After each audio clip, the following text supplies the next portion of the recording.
Everybody good? Is Penny Rosen? Okay, I'm gonna get us started. Good evening. I call this meeting to order at 6:25 p.m.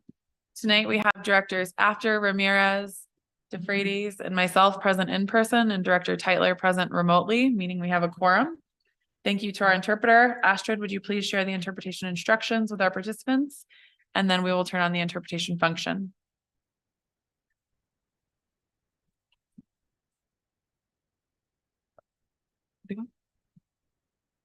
The first business in order is the approval of the agenda. Directors, are there any proposed changes to the agenda? I'm actually going to make a motion that we pull items 9.1 and 9.2 from the items for action section because they do not require action. And we create a new subsection 9A and put those under that. So they'll still be heard in the same order, but we will just rename them because they are not items for action. Second. All in favor, say aye. Aye. Aye. Aye. Director Tytler, do you want to give us a? Aye. Thought I said it. Okay. Motion passes. Directors, you've just approved the agenda as amended. Our next agenda item is our opening celebrations and updates by our interim superintendent, Dr. Anna Cole. Thanks. Good evening, everybody. It's a busy time across our school campuses, so lots to celebrate. A couple of things I want to highlight that have happened in the last couple of weeks. The Colorado Shakespeare Festival was on some of our campuses this week and next week, presenting The Comedy of Errors and Romeo and Juliet as also both an exposure for our students to Shakespeare's works, but also aligned with some violence prevention education. It's kind of a kind of multifaceted educational effort from the Colorado Shakespeare Festival. So that's fun to be welcoming to our school campuses. Last week, the Roaring Fork High School Student Equity Council that the board has met previously hosted a community panel discussion on hate speech that was really well received, and all the kids in the high school attended. So we're grateful for the partners that participated in that.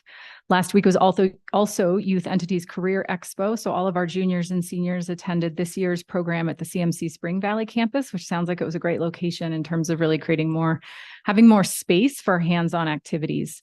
Glenwood Springs High School mock trial team just placed third in the state competition a couple weekends ago. The Roaring Fork High School Model UN is headed to New York for their summit. And then we have just a ton of things happening at all our schools. Fall sports or spring sports have started, lots of ski trips and outdoor adventures. We also last week, as many of you know, that the Colorado READ Act is an act that focuses on literacy for kindergarten through third grade students and ensures that students who are not reading on grade level are given individualized read plans. Our district and Basalt Elementary School were selected for a CDE READ Act site visit. And so last week, the BES team hosted professionals from the Colorado Department of Education to visit and review the early literacy program at BES's dual language program. And so just want to share real congratulations to the Basalt Elementary School team that hosted the visit. And during the debrief, the Colorado Department of Education reviewers really celebrated a couple of strengths of the BES early literacy program, and I want to take a minute to note those. And they include the things that they really saw and wanted to celebrate were the foundations of strong relationships with staff and children, and then across faculty, the rigorous teacher pacing and strong routines in those early literacy classes, the consistent and rigorous student academic engagement that we're looking for, the kids really carrying the kind of cognitive work of the classroom. They felt that the Roaring Fork School programs as a whole really think about the READ plans as living documents and recognize and support teachers as learners. And then they really felt that they saw very organized, intentional, and purposeful instruction. And so just really want to celebrate the BES staff, the district staff, and our instructional facilitator, Heather Howe, who really supports and coordinates all this work. We also want to celebrate and thank the nearly 100 students and families who turned out 2 weeks ago for our school safety summits. We're still pulling together data and we're still collecting data on our website from folks who give feedback online. and encouraging stakeholders to provide additional information there. If you're here tonight in the building and didn't get to attend the school safety summits, downstairs in the long hallway are the posters of all the information. Thanks to Christina Vargas for putting them together and getting them up. So you can still view the information and it'll be kind of posted here at the district office. A couple other things. We are so excited and grateful for the staff who are welcoming the class of 2028 to our high schools. So there's been a lot of 8th grade open houses in the last couple of weeks. So that's fun to be thinking about that group of students rising as freshmen next year. And then a reminder that our parent and family survey is out and should be released. Parents should have their unique link to that survey, and it closes April 5th.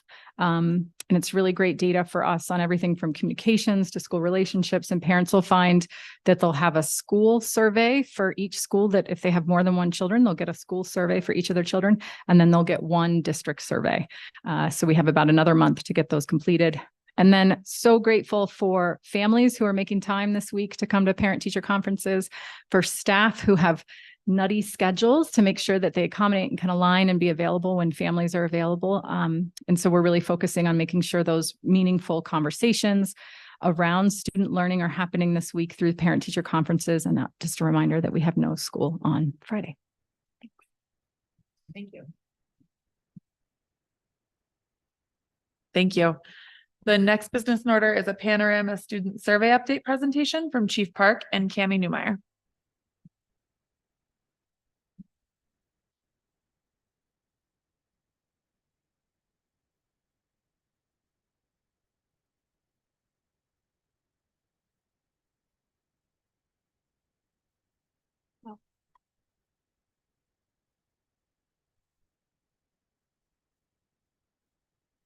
Thank you, everyone. Good evening, members of the board and the audience. I'm excited to present to you our report on the 23-24 student survey.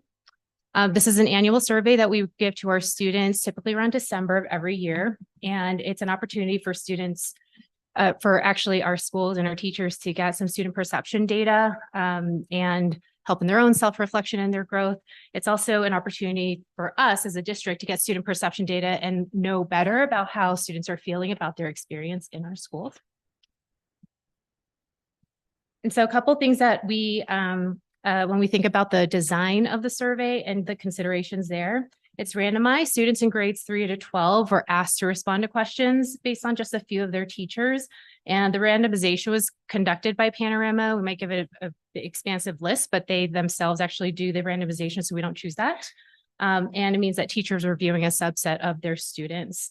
The crew survey itself was something that was designed within the district, and it's given to students 3rd through 12th grade. As we know, in our high schools, they've shifted. Several of them have shifted from having a crew class, but the advisory class and the tutorial was one that most of the students were referring to when they responded to those questions. So thinking about the school survey design and the teacher survey design, those 5 areas that you see on the left are the large categories that have questions asked about them for the school survey, including grit, valuing of school, school belonging, health and wellness, and school learning strategies. And each of those categories has about, I want to say 4 to 6 questions in them. And so the total number of questions that students respond to are, I'm going to say about 25 to 30. And then the teacher survey design, there's specific questions asked about the classroom climate, pedagogical effectiveness, teacher-student relationships, expectations and rigor, and then classroom engagement. When you look at our historical and current response rates, you can see that we are approaching our pre-pandemic response rates, steadily improving since 2021. As a reminder, the teacher survey was not administered in December of 2021 in order to save a little bit of time in instruction, and also because of challenges going on with the pandemic that year as well. And so we have 4 out of our 13 schools that had almost a 90% response rate, and then 10 of 13 schools had above 85%. And so the increased percentage points are in the surveys themselves, specifically about the response rate that you see on the bottom. What we're excited about is that when we have an increase in response rate, it helps increase the reliability of the information when we can hear from more students.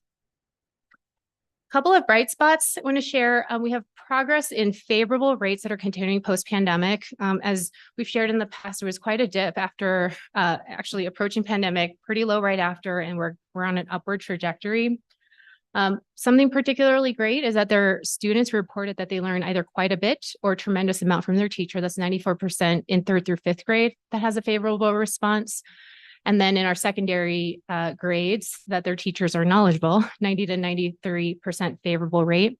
And as a reminder in how the responses for favorable are categorized, it's agree or strongly agree that are included in the favorable section. Anything that's neutral or below is not included in that favorable percentage. The school belonging in high school cohorts is great to see that it's trending upwards, and 92% of the students in kindergarten through 2nd grade felt that their teacher cared about them a lot, which is great. Our youngest kids know how our teachers feel about them. A longitudinal graph that I thought would be helpful to see, especially because school belonging is one of the measures that we do closely monitor through a number of ways. But in the 3rd through 5th grade, this is our disaggregated favorable response between 2022, which is last year's administration, and this year, 2023. And so you can see our Hispanic and Latinx students in 3rd through 5th grade had a slight dip in belonging from 74 to 73% favorable, and a slight increase in our white students. And the students who identify as other minority and multiple races declined between 2022 and 2023. When we go to our 6th through 12th grade school belonging, our 6th to 12th grade favorable response is stayed primarily the same for our students who identify Hispanic or Latinx, and increased for white students, Asian students, and American Indian or Alaska Native students. We see decline for our Black students, but it's still at the same level as our 2 major subgroups. It's an interesting thing when we look at how when we disaggregate our data by subgroup, seeing how their experience has been. And I appreciate Cami Niemeyer pulling all the longitudinal data for us.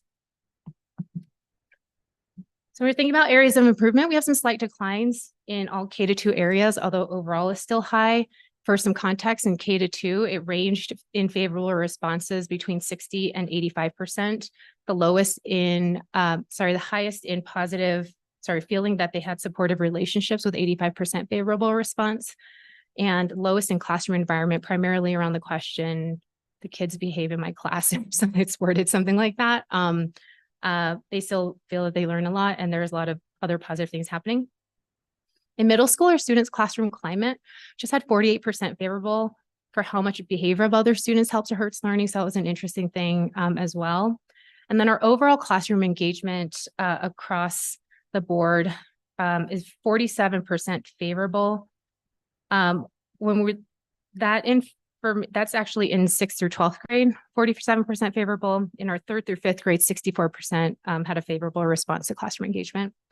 And the second part, feeling connected to an adult at school, we just have 42% favorable in our 6th through 12th grades. And so that continues to be an area for improvement there. In January, when we got our results, we debriefed them with our school leaders, who then took it to their schools, shared it with their school specific data and then teacher data, engaged in a data protocol, and our district teams debriefed the headlines as well. Today, we are presenting to you all the board, and we have our Spanish and English data visual that we'll post publicly on our website, as well as our school specific results just for the school level. That's it.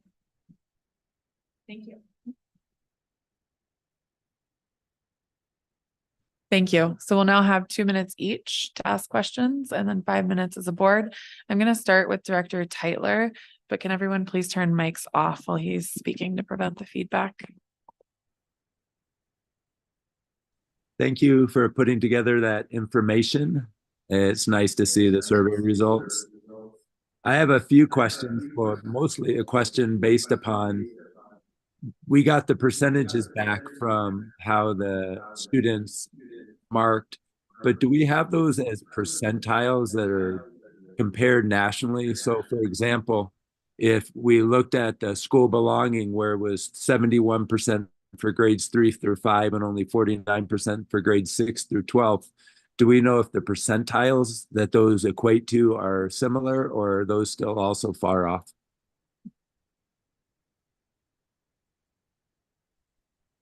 Yes, we have the percentile reports for the school belonging category for 3rd through 5th grade. We're constant at the 90th percentile nationally. Between 2019 and 2023, we'd say pretty consistent there. And then for our, sorry, do I have this one? For the 6th through 12th grade school belonging category, we had a decrease actually from the 50th percentile to the 30th percentile nationally. Oh, wow. So that is a big difference. And is that similar in the supported and connected where it was 83% positive and 42% positive, or those percentiles similarly linked? Can you repeat the full question? I didn't hear you in the beginning. Right.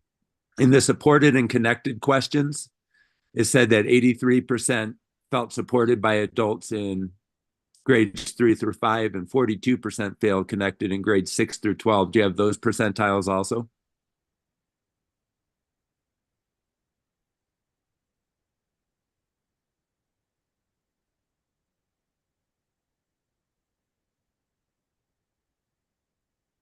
Second, let me find it.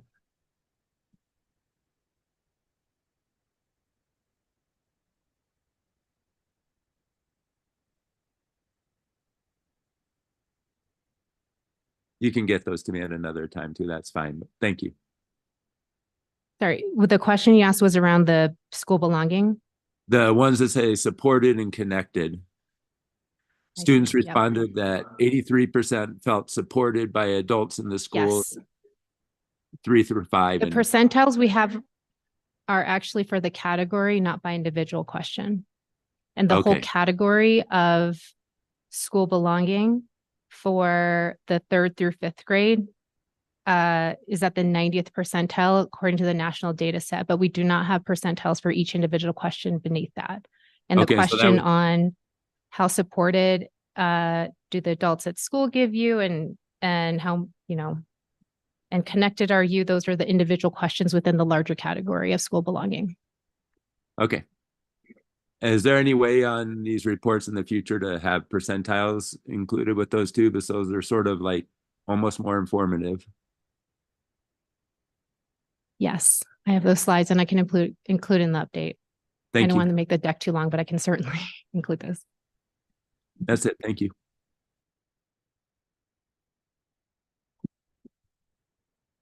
Director After.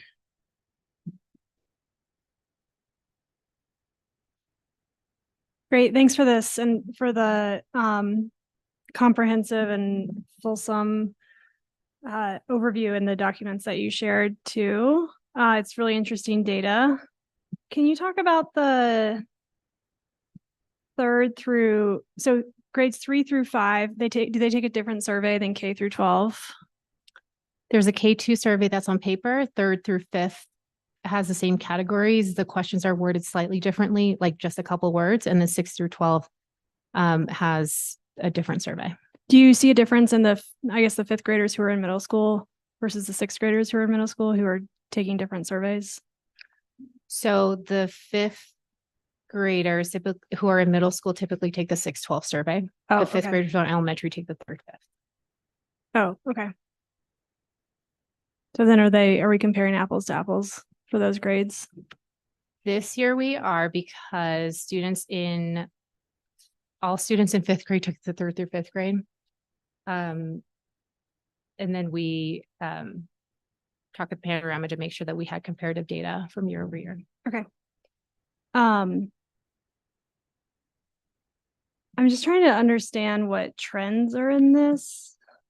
It's a lot of information, and I'm sure we're seeing just a tiny portion of it. I guess my general question, because I'm having a hard time understanding what the trends are, if any, are what are, besides what you put, in addition to what you put on the slides for us, for example, about the K2 results, what other trends are you seeing? Does this data tell you, as someone who's looked at this a lot? We have the trends over time where, the big thing is that we're making a steady improvement from the low levels immediately before and after the pandemic. When we look at the longitudinal data across in different categories in 3rd through 5th grade or 6th or 8th grade. We'll see, some our high schoolers in many cases are, as they're getting older, actually having a more positive experience. And then when kids are in middle school, it is less positive. And so what's helpful to know about that is how are we supporting our middle schoolers in a different way than we're supporting, and it's not that we're not supporting our high schoolers, but really thinking about that critical time. And so when we're also looking at, by school level or by our different demographic groups, part of what we want to know is, has experience changed over time for particular kids? And that's been really helpful as we pull that out. There's still, areas where our high school 10th through 12th grade or 6th through 12th grade has consistently had a lower percentage of favorable response to the question, how much are engaged are you, how connected or how much belonging do you feel in the school? But another consistent thing we see is there's a pretty high number in that neutral category. And so I think we think differently if we had a massive number in not belong at all, or belong just a little bit. But something we do see is that there's a higher number of kids who rate neutrally in our secondary schools to those specific questions, even though on the outset, it looks like there's like a 20-point difference between our 3rd through 5th grade and 6th through 12th grades. Oh, okay. That's interesting. Yeah, those are my only questions. Thanks. This is really helpful information to see. Director Ramirez.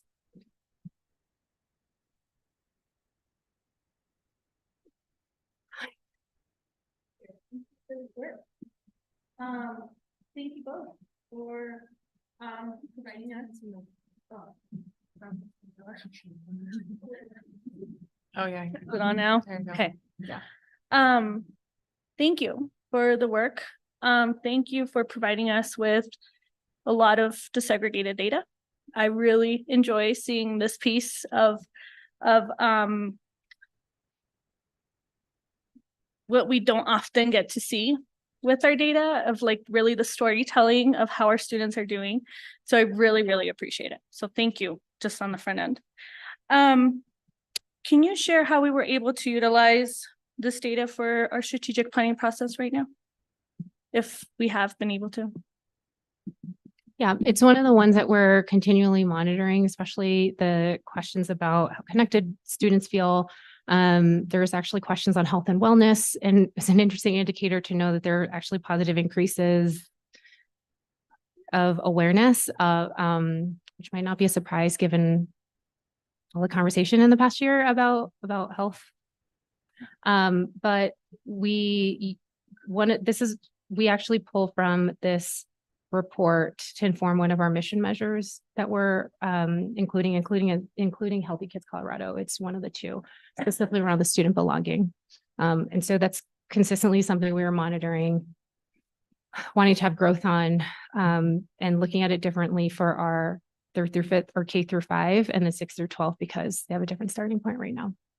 Okay, thank you.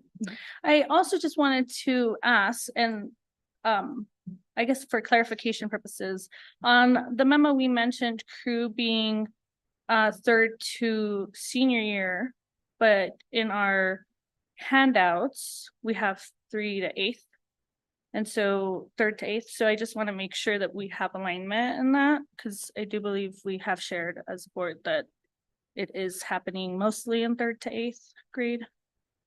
And then I did also want to ask on the classroom engagement, what does that look like for us as a district, to whether it's within the strategic plan, or what are the strategies that we're going to use to work towards working towards a better percentage or moving on that percentage?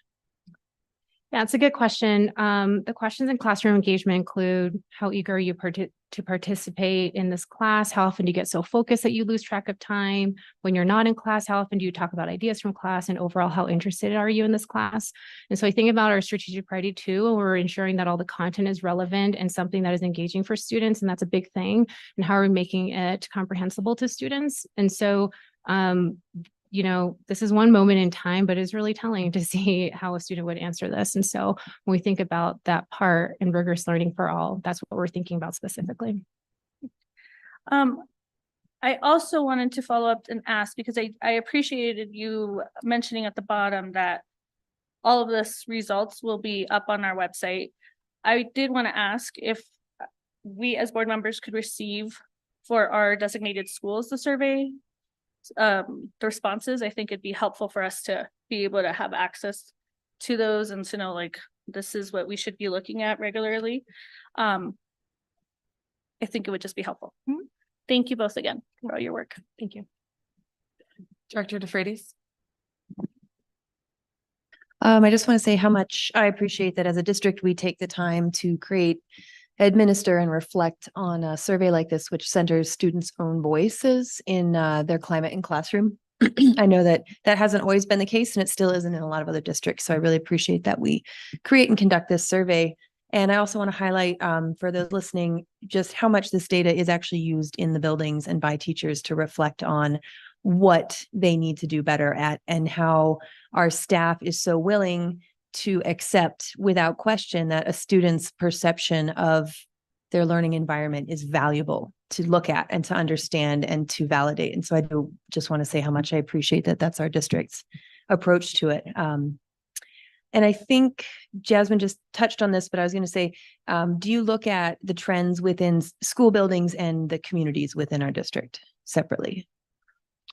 We do, and that typically happens in Joel's and my check-ins with principals. And then do students get to see this information as a whole, either about their school or the district after they've participated in the survey? I think if they go on our website and find it, they certainly can. I just was wondering. Yeah. You know, I think part of what I do know happens, you know, when we take the time to have kids complete it, and then the time that the teacher takes to look at their own class results or in the school, that time is there. And I think, you know, what I do know teachers also do is think, okay, this is really helpful. How am I going to change what I'm doing in my class versus actually taking, I don't know that I would ask a teacher say to take 10, 15, 30 minutes to be like, debrief this with your class, because I just, but I do think the more impactful thing is reflecting on the practice as a whole, and also making sure to do the things that they're doing well and creating a really positive experience in the classroom. Do you guys disaggregate it down to the classroom level, not necessarily to call out struggles, but to use it as like this classroom has a really strong piece here? I think it depends. Well, it's randomized. And so yeah. it's not necessarily, you know, if a teacher has 100 kids, it's not like third period took it. It's a randomized selection of all the kids there. So yeah, thanks. It's intended, I think, to look at overall practice. Thanks. So to echo the thanks to both of you, having the data broken down in this way and disaggregated in this way is incredible from our seat, because it really does help to paint the picture. So I very much appreciate that. And my only question is the same as Director Ramirez's about how we would utilize this in the strategic plan, where we are now in drafting, and then on the back end when we're talking about monitoring. So, and I think you both answered that adequately. So we'll move into 5 minutes of open discussion. If anyone has anything else on this. Okay. Thank you. Sorry. Oh, go ahead. Yeah. I think this gets to what Director Tyler said, although I was having trouble hearing him, but I agree. It would be helpful to see comparative data with national and state schools, if that's available next time around. Yes, we can share that this week. Thanks. Thank you. Thanks.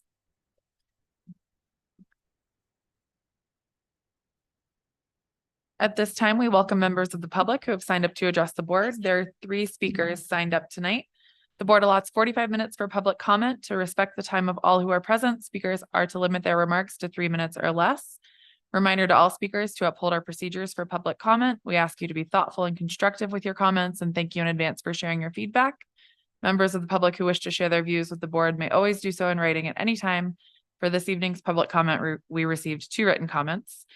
Our first speaker is Chris Menehivar.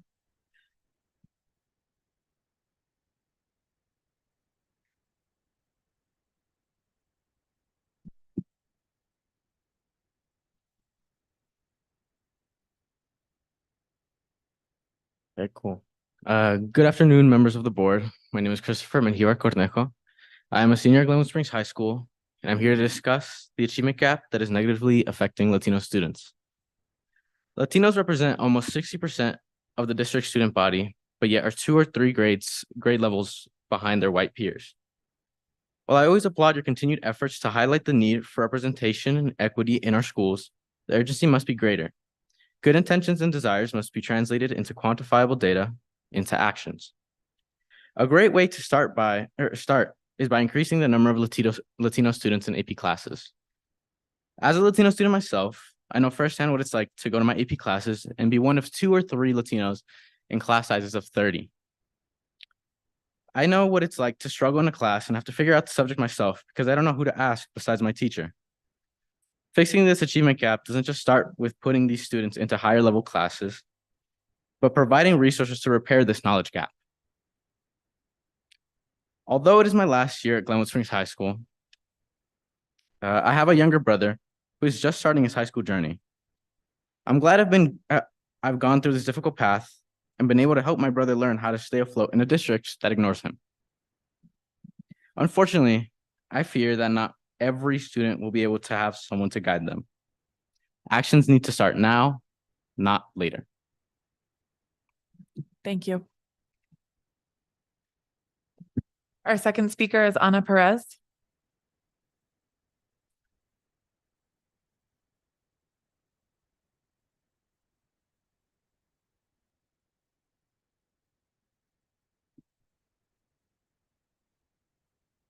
Good evening, members of the board. Ana Perez is gonna say her testimony in Spanish, and I'm gonna do my best to translate.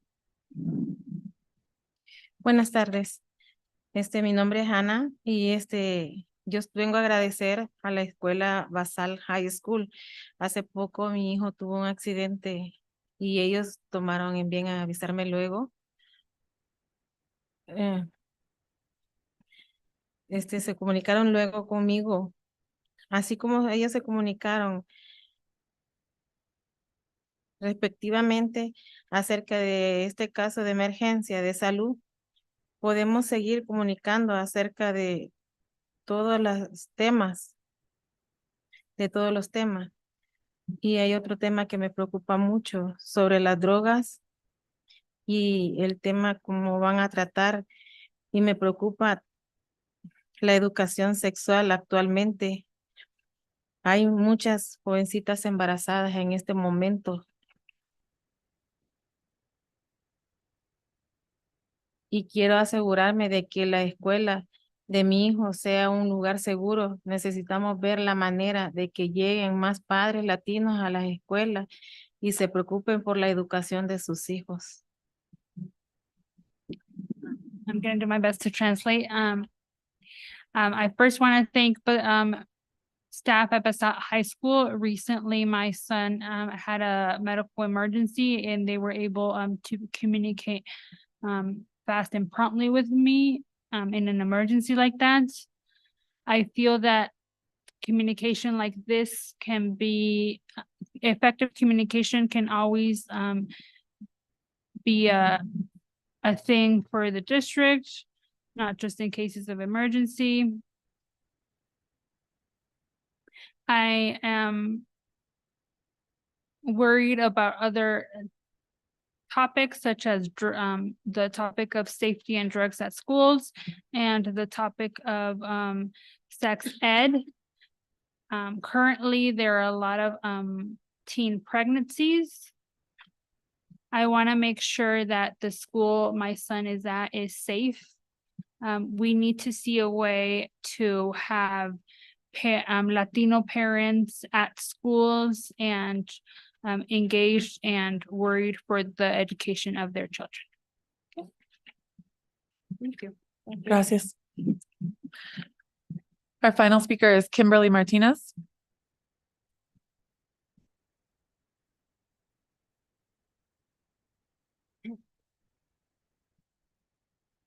Hi, good evening, members of the board. My name is Kimberly Andres Martinez. I'm a recent graduate from the Glenwood Springs High School class of 2023. So I just wanted to talk about the safety of our Latino students or Hispanics. From my past, I have a few problems with the school concerning of, again, some of the safety concerns of each school or particularly some of the schools. And I wanted to bring up the subject about bringing canines in our school buildings. I know we have problems going with drugs and alcohol substances that students are using. And I want to bring the topic of the bringing canines because I feel like if we bring canines to our buildings, it'll make it a less safe place for students to learn. They'll be able to fear anything can happen during that search or bringing canines. I also want to talk about how now that there's a new legislation, about how you can be stopped just by looking or having the features of a Latino and Latinx. I want to talk about that as well on how are we supposed to keep our kids safe? Because I have a brother who is a sophomore in the Glen Springs High School. I have a sister who's in the middle school. I have a little brother who just started kindergarten this year. How do I know that they're going to be safe if there's cops or sheriffs or even canines in our buildings? And we don't know if they might get targeted just by their skin color or their features. And I also want to bring about the mental health.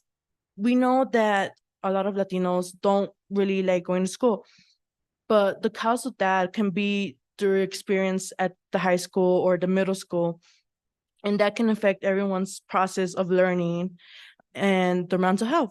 Like I have a few background of mental health problems, but I don't stop that from trying to achieve what I'm doing.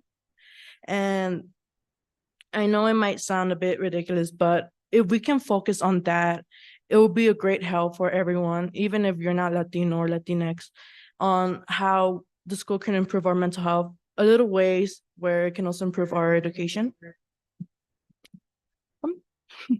And I just wanted to have a time and focus on energy, on focusing on, even though I'm just saying for Latinos, I just want to be focusing on every student's or every kid's future, if that's what a big part of it is. So, thank you. Thank you.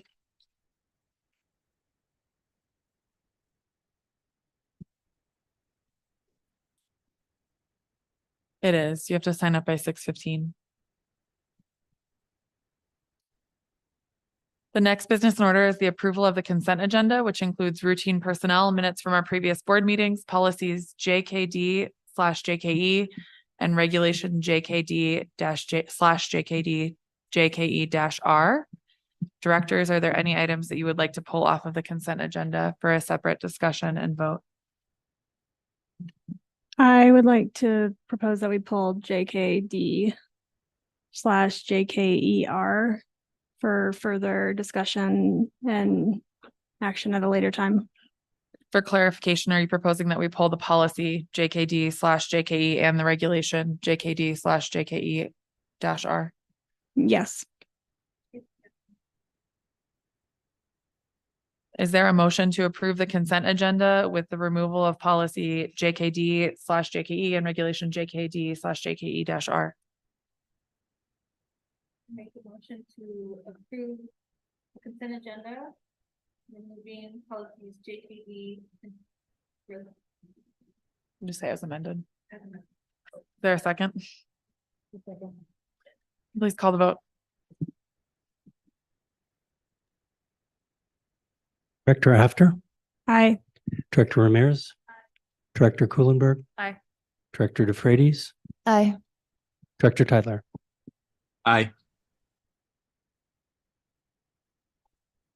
Motion passes. Oops, sorry. The next business in order is policy review, and that's discussion on new policies, IHA, MA, and KB. Both will require 3 readings, and this evening is the first of each. Each board member will have 2 minutes to share comments or ask questions. We'll begin with Director After.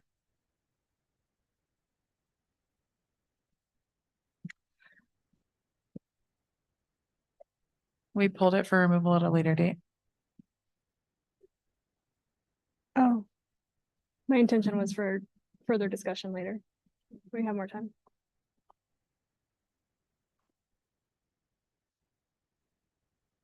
Sorry, just give me 1 second to pull up the.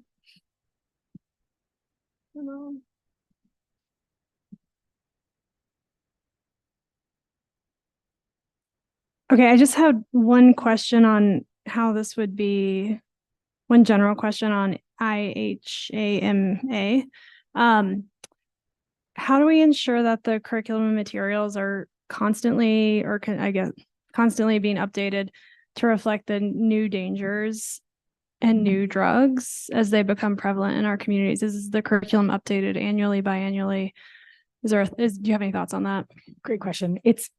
There's not a consistent cadence to the curriculum adoption around health education. And so, last year we brought forward and the board approved a comprehensive health education curriculum 6 through 12 that hits, that would align to this policy, the teaching about drugs, alcohol, and tobacco. But we don't have like a normal cadence for updating it.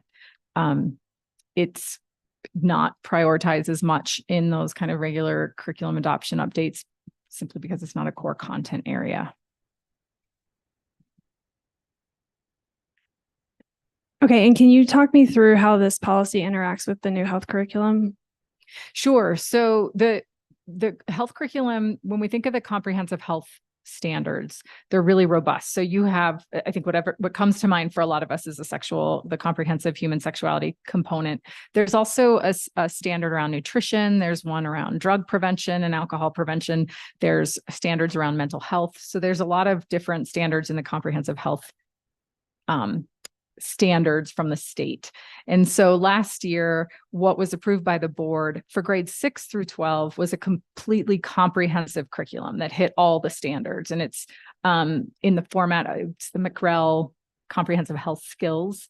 And it's like an online curriculum that we can access. So think of it as kind of like a comprehensive health skills textbook with a ton of resources and curricular materials. In addition, last year, we also adopted explicitly components of the 3 R's curriculum as that strand of comprehensive human sexuality curriculum, which is a subheading under health education. And so there's still pieces of K-12 health education that we don't have. So the 3 R's, the comprehensive health skills, that one strand of health education, we now have a formal adoption from the board K-12. For all the health standards, we have a formal adoption 6 through 12. So we still have pockets like this policy is naming that we need curriculum from early childhood preschool through grade 12 on drugs, alcohol, and tobacco. We don't have the preschool through grade 5 yet adopted. Okay. Thanks. Yeah. Dr. Ramirez. I did have a question, and I don't know if anybody else noticed it, but on the TV,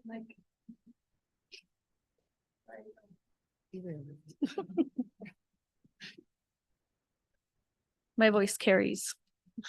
On KB on the proposed clean, I don't see any on the proposed markups. I'm sorry, I don't see any markups, and I'm wondering if anybody else is seeing it on theirs. Yeah, and I requested edit access to this because it's difficult to review it when we can't make comments or suggestions. So I still don't have edit access either.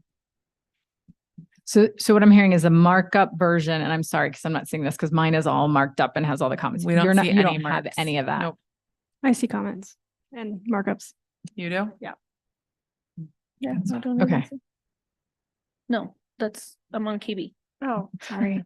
I don't see any markups either on mine. That's a tech issue. Yeah, which going into policy committee, that's why we didn't go over this in policy committee because I didn't feel like I could adequately review it ahead of You can policy see what committee was done. either. Okay. Since we have 3 reads, I don't think that it requires an adjustment, but I don't know that we can effectively discuss this policy without seeing Agreed. that. What we could do is at the second read, make sure we're not just like pushing it through second read without comment. Well, and we'll have policy committee before our next meeting, so let's just make sure we have access to that. Thank you.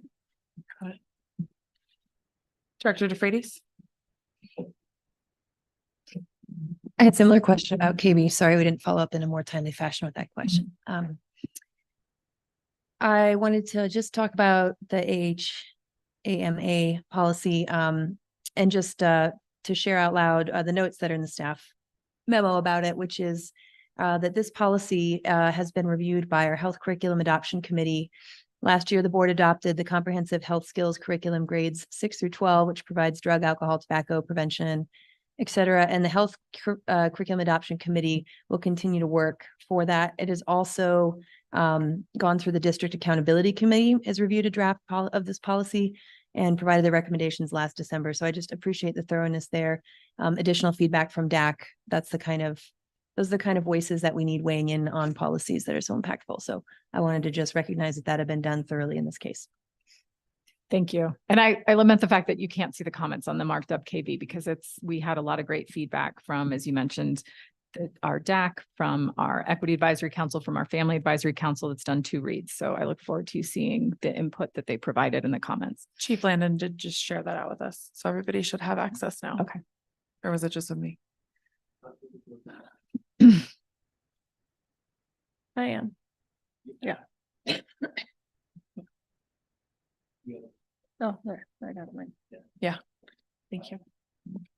You cut mics, and Director Teitler will go to you. Thank you. I had a few questions on the IHAMA. It talks about how 612 already had what they needed and that K through 5 is coming aboard, but is there anything in the coming up for preschool? Because the way it is written, it says PK 12 or preschool 12. Yes. Thank you. It's another piece that we need to, right now, when we've worked on comprehensive health education so far, and you're right, that was a definite call out when we saw it. We were thinking, oh gosh, we haven't looped in preschool on the health standards. And so we're going to need to do that. Okay. And then I don't know if we are talking about KB, but I just at least have a question that maybe you can answer. It says the district will identify an employee of the district to act as the point of contact for parent engagement, training, and resources. Do we have this person? And if so, who is that person? We do. Right now, that's the director of the Family Resource Center, Kelly Medina. Great.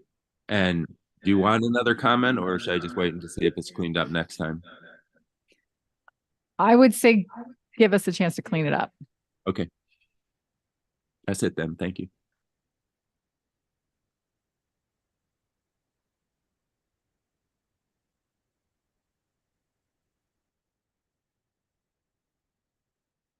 My questions on IHAMA were answered during policy committee and through the comments. So I appreciate that. And the clarity around the curriculum for pre-K to 5. And I'll hold comments on KB until we look at it next time. Yep. So we'll move into 5 minutes of open discussion on policies KB and IHAMA. Yeah, turn your mics back. So since I am not on the Family Advisory Council, so I've seen some of the good work that happens in those facilitated conversations. So is it correct that when we see the marked up version, we'll see the commentary from the parents and families who go to those meetings? You will. It's Okay. all listed, and it's in the memo that feedback is coming through Kelly Medina's filter. So you'll see all those comments as her staff comments, and they're coming from the EAC and the FAC. Got it. Thanks. Can you share why we took out parent and just put family partnerships? I think we wanted to name that our families look all sorts of different ways, and not all family units have parents in them, and we wanted to be more inclusive in our language. Oh, but I see what you're saying. Why did we completely remove it? I appreciate that explanation. Yeah. And I agree with the diversity of our families. Right. But I also think that there's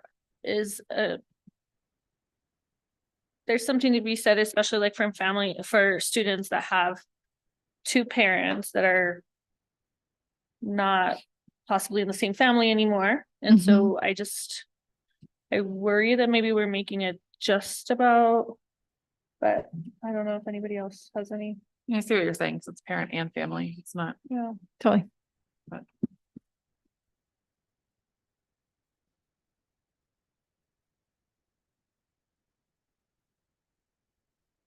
Anything else? Anyone else?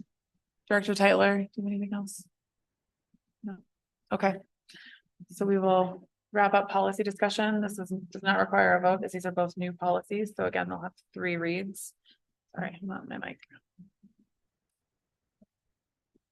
Next business in order is non-action items, what I named section 9A. And the first step is the first is a DAC update presentation from Chris Becker, the chair of the DAC.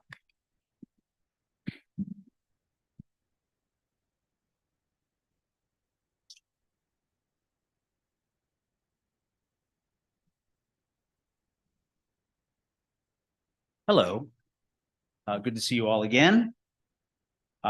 So this will be the DAC's presentation on budget recommendations for the 24-25 budget. All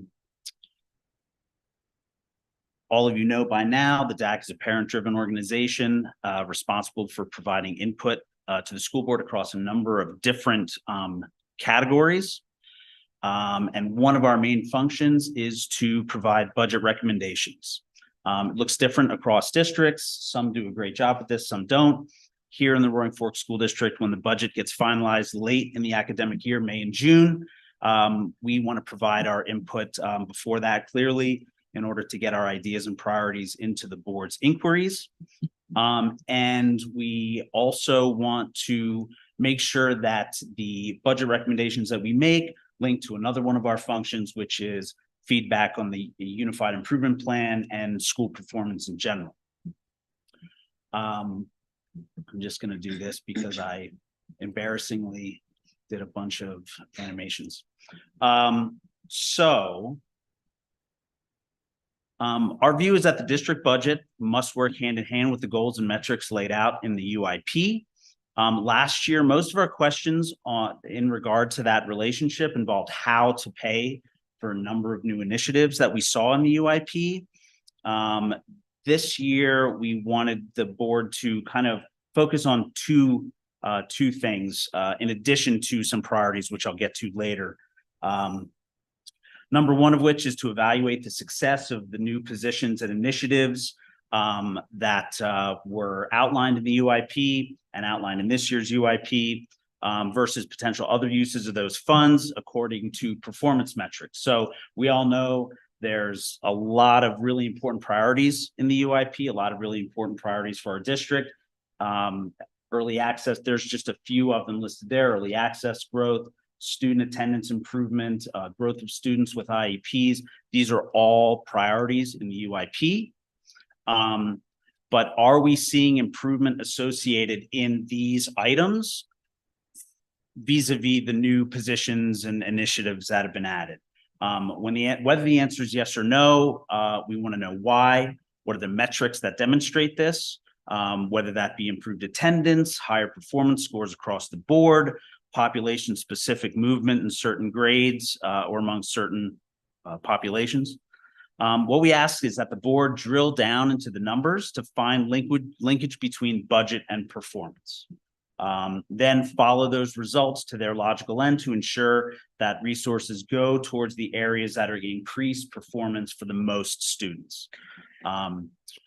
I also, as you see on the slide, is the district choosing positions or priorities that maximize benefit to students that are going to touch the most students? And that's much easier said than done, obviously. All of the competing priorities in the UIP require funding and they all matter, but some are going to be a little bit more population or are going to touch a bigger population of students than others. There's another concern that we wanted to kind of get into this year, which is to make sure that the budget is clear in exactly where money is being spent. And in our view, this is best done by flagging and reviewing two main sort of items in the budget. The first of which is understanding budget changes year over year.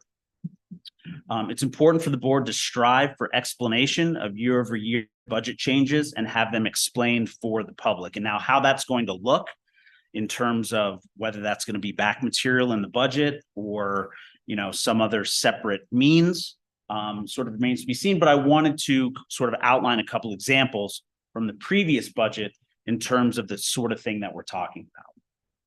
So purchase services had a very large year-over-year increase, 117% between 22-23 and 23-24. These are services, obviously, that are provided for our students that don't involve on-site personnel. They're remote, so on and so forth. And those are important. Maybe we had to sort of go more in that direction because we weren't able to hire as many, actual on-site people as we needed, or who knows, maybe there are other reasons. But what we want to see is the board asking questions about, for example, what was the increase in purchase services? What did that entail? Because it's not really clear just from the budget. And I don't think that we are saying that every little fluctuation needs to be definitively explained. I think what we're talking about is these large increases, large decreases. These should be sort of drilled down into a little. And people who are laymen who are reading this budget should have access to that information and have some understanding as to why those numbers moved. Transportation is another example. 38% increase year over year. That's $853,000. Both of these together make up $1.5 million. That's about 15% or so of the total increase in the budget year over year was just these two things.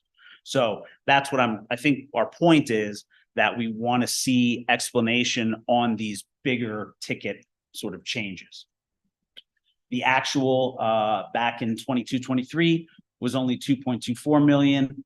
And the 23-24 budget obviously went up quite a bit. A good question is why. Now, I want to say, or I put the caveat out there are probably excellent answers to these questions.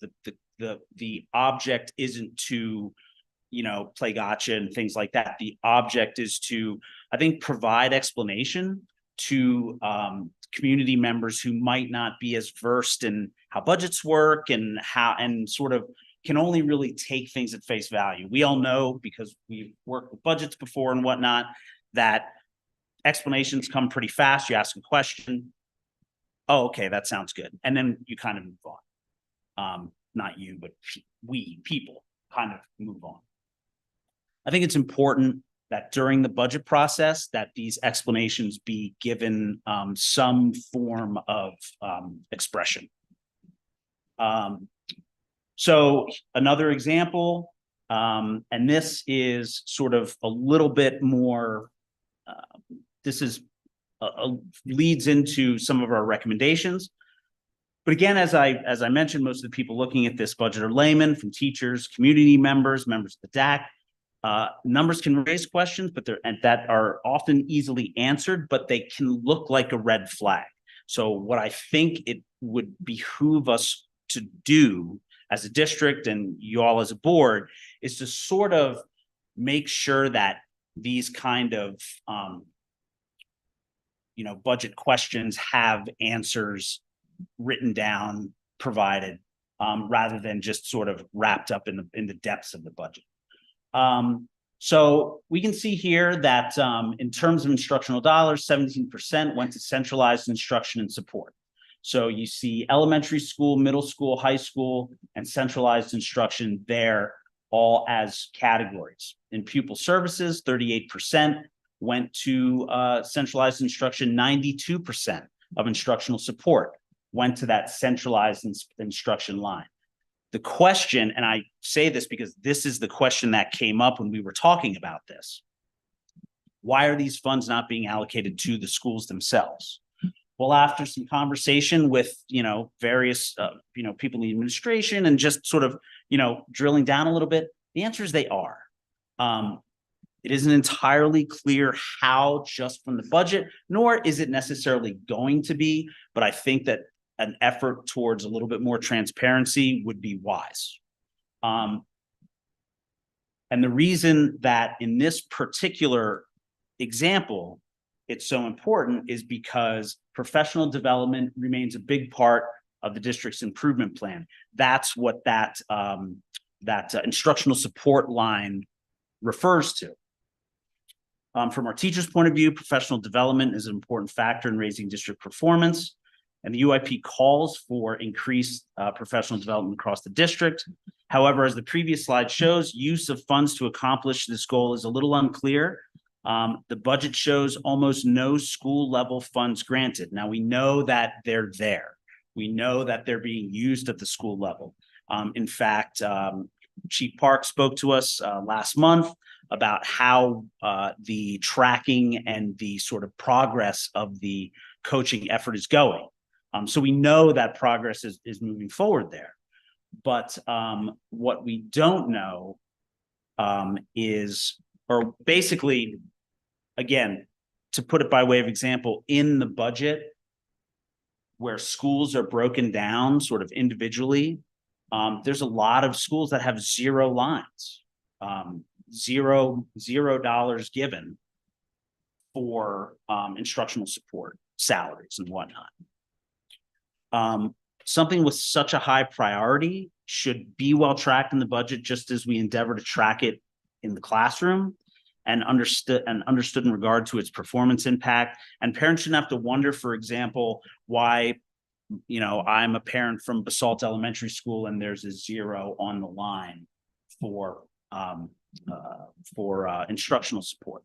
That isn't a real thing. We know that instructional support is happening, but it's worth asking the question and kind of trying to explain, explaining, because those explanations are there. What is actually happening? And these questions being answered during the budget process, in the budget when possible, sort of avoid side quests later where we have to think about these things and ask, sort of extraneous questions with good answers, but they still have to have the time dedicated to them, if that makes sense. So that's one of our first priorities that we kind of want to continue to see funded well in the budget. Instructional support and pupil services solve large potential problems in the classroom and in the schools, which is overextension of our teachers and administrators. Lower budgets for support staff could point to a reduction in the assistants, administrators, and certified teachers need to focus on education rather than on extraneous but important issues that arise during the day, like student injuries, attendance issues, mental health emergencies, and so on. Great news, the pupil service budget increased around 34% last year versus 22-23. That's fantastic. That provides strong systems that serve our students and allow teachers and administrators to do right by them. We would ask the board to just ensure that resources continue to flow here and into instructional support to provide or to ensure that those systems remain strong. Any attempted reduction in pupil or teacher assistance should be on the board's radar, not to say that that's coming, but just something that we feel is very, very important and should really, some tough questions should be asked if that ends up being something that you're looking at. If certified teacher budgets rise and these do not, the board should ask that question and how gaps in services may be covered. I also want to mention that we would also expect any major new positions created in 24-25. And I know a lot of personnel decisions take place at the school level, but when possible, there should be good explanation as to how those positions help to close performance gaps, as well as how such new positions will interact efficiently with existing structures and not work in opposition to them. Just a couple additional questions. Thanks so much for your patience.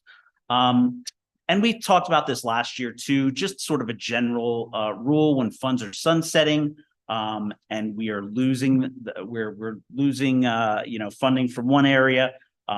What are we going to do about that? What are the effects of sunsetting funds?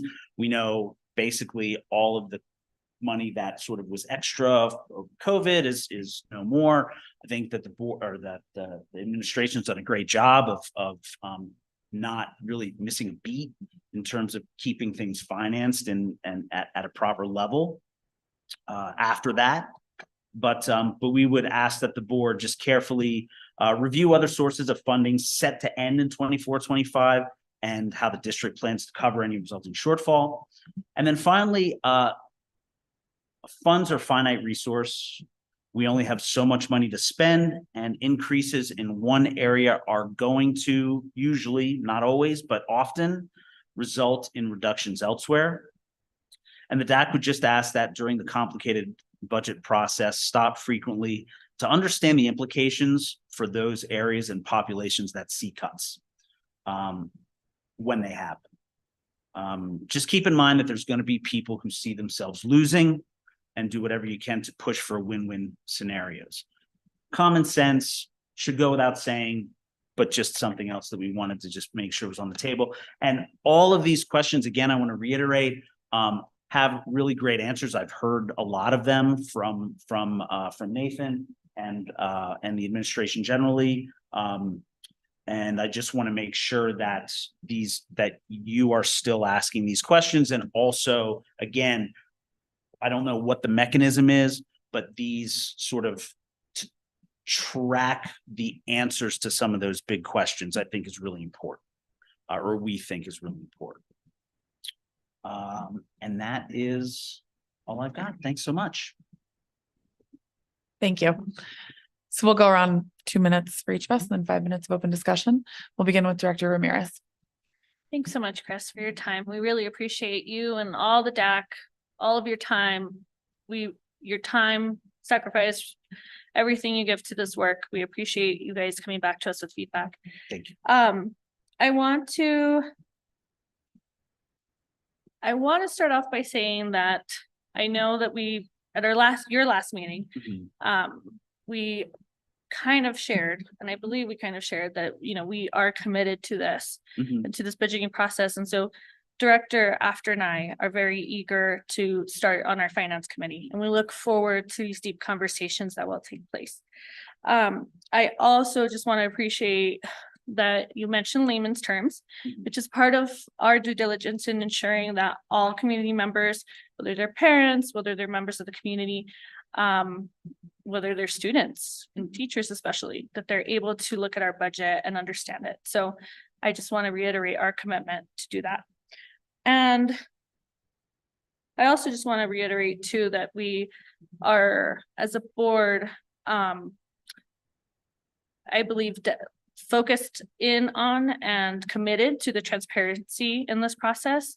And I believe that is reflected by our willingness to create a finance committee and wanting to really work with our CFO to ensure that we understand the process and that we're able to share that with our community.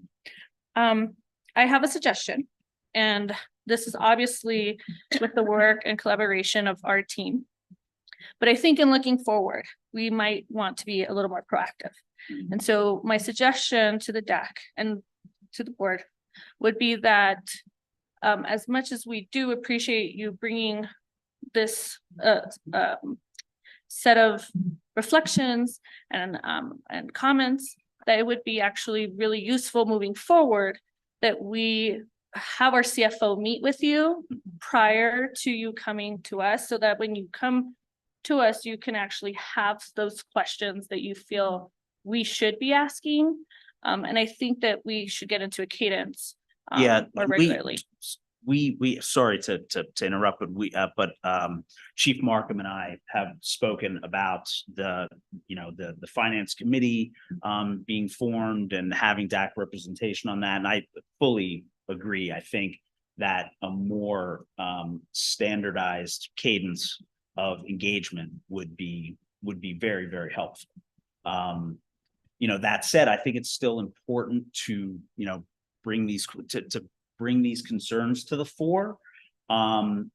again, I think sometimes what happens when we talk about budgets, having sat in lots of budget meetings in other parts of my life, is that questions get asked and it's like, okay, that's the answer. Let's go. Let's move on. And nothing really, if you're there, there's context. If you're not, there's not.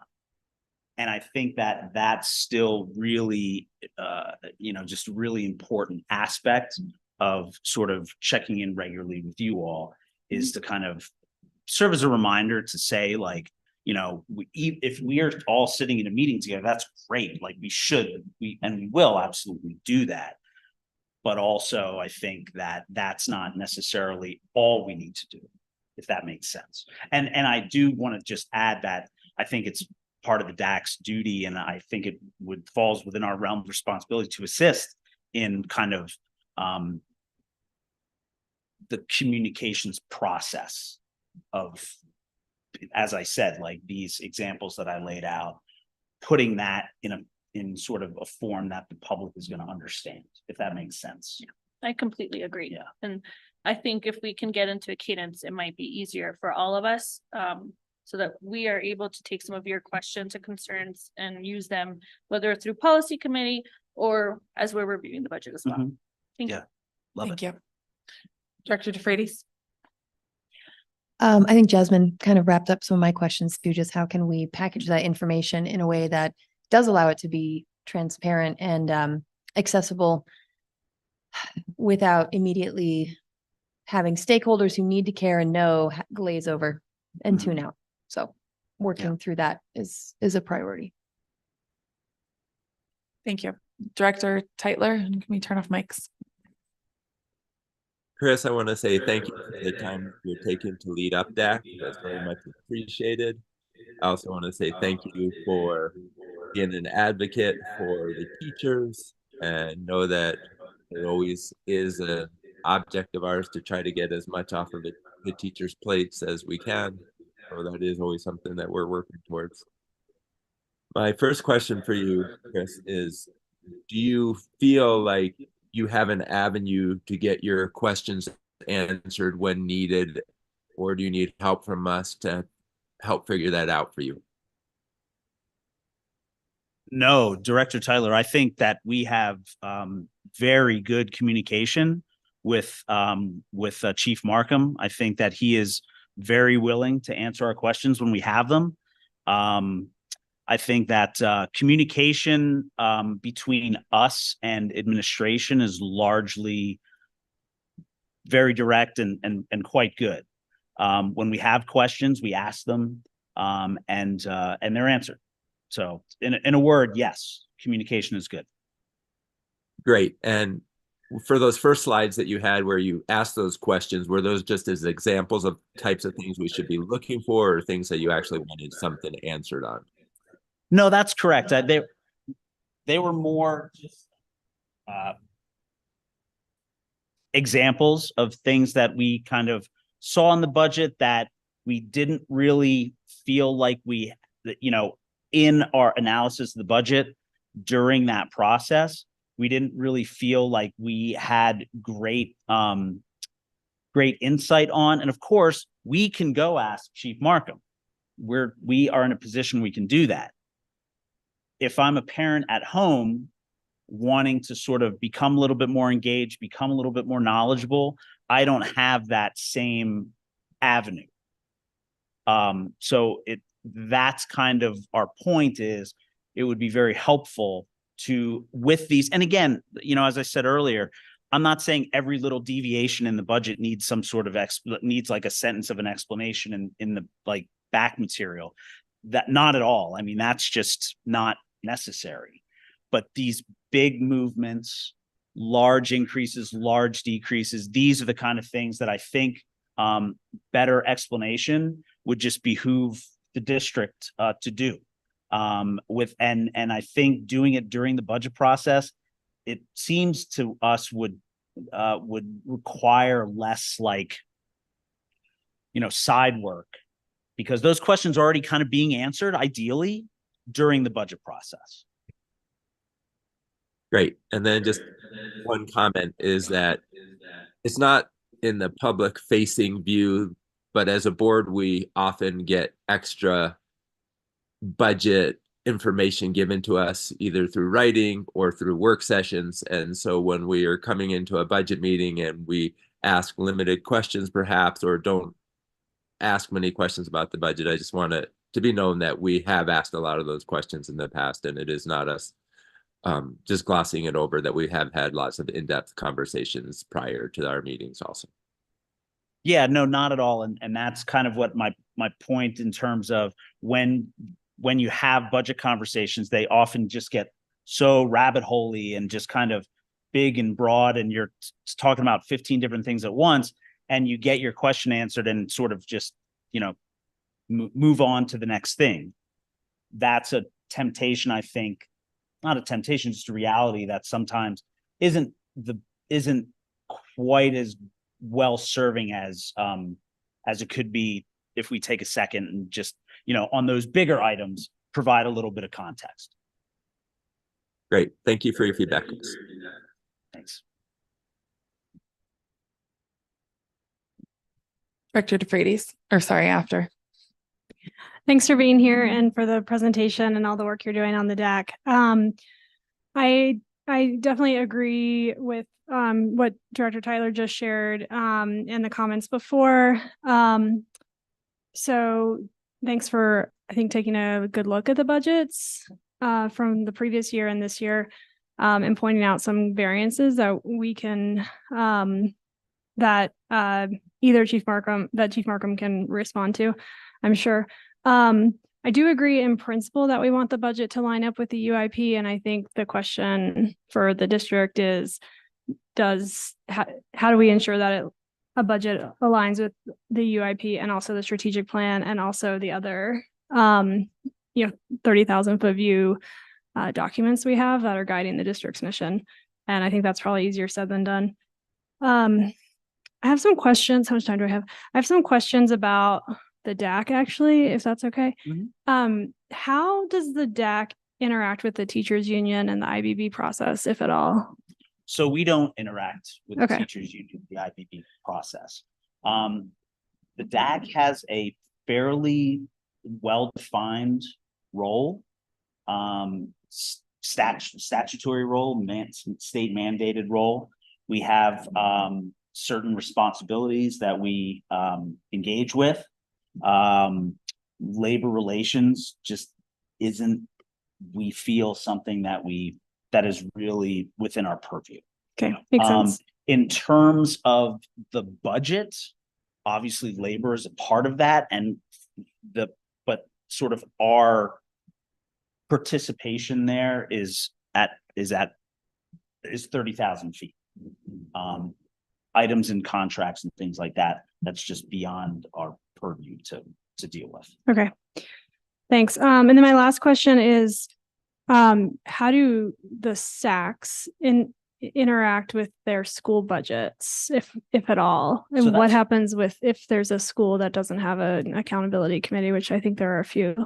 There are, and that's a really good question. I mean, ideally, what they should be doing, what's sort of in a perfect world, would be sort of similar to what we're doing here, in terms of, you know, putting out priority, you know, letting the school administration know where their priorities are, what they think potentially where spending should be going at the school level, what are the budget priorities and so forth, in that school. Great. Thanks, Chris. Thanks. So to echo the thanks, I know that you guys have put in a lot of extra meeting time over the last month or so and really diving into the budget. And I think that it's an important piece of this process. So I appreciate you coming, laying out some of these things and laying it out in a way that describes for us what the general public might be thinking too when they're looking at this budget, because that's helpful to look at it from that lens. Because as Director Tytler was saying, we often come at it after a number of work sessions and time to ask questions and get feedback. And so having that different set of eyes on it, I think, is important. So thank you for that. And I want to echo Director Ramirez's point as well, that I think let's circle back after this budget season is over and think about how we want this to look next year and see if we can refine the way that we interact with the DAC throughout this process to make it as meaningful as it can be for us and for the public and for DAC members, so that they feel and understand that their work is important. I think that that's something that a step that we missed heading into budget season this year, and it would be great to add that back in before we go through this process again next year.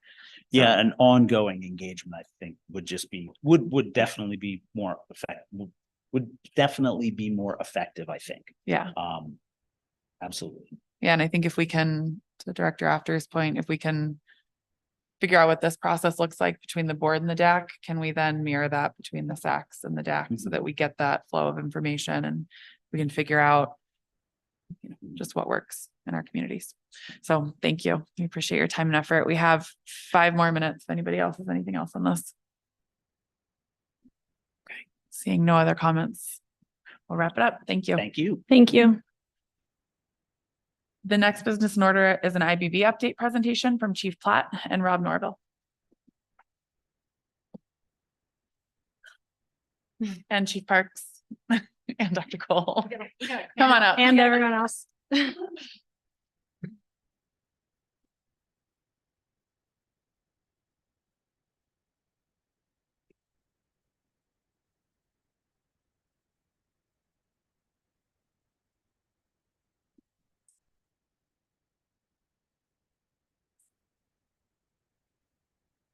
I just want to quick frame why this is not an action item tonight.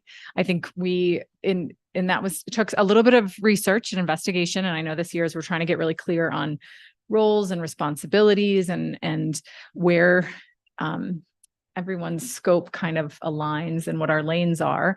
One of the things we reflected on is that this final proposal of agreements that have worked through the interest-based bargaining process do not have any policy implications. And so for that reason, it doesn't need a board approval. There are some components of the agreements that you'll hear about that are going to be presented in the upcoming collaborative bargaining contract that we have a subgroup working on. And so those will be formally presented for board action. But they're not part of this whole, they're part of this bucket, but they'll be pulled out in a separate action item later this spring. And so the rest of the work that we're talking about doesn't impact any policy. So it's not an action item. There are budgetary decisions that have been made through this process. But if you remember, when we talk about certified budgeting, we're working backwards. So the collaborative agreements that come through this process around salaries and allocation of fundings comes from a chunk of money that the board already allocated in the 23-24 school year to this purpose. So again, that's why this work doesn't require an action. And we have put it in what is now items for discussion. So it's really a celebration of the work tonight.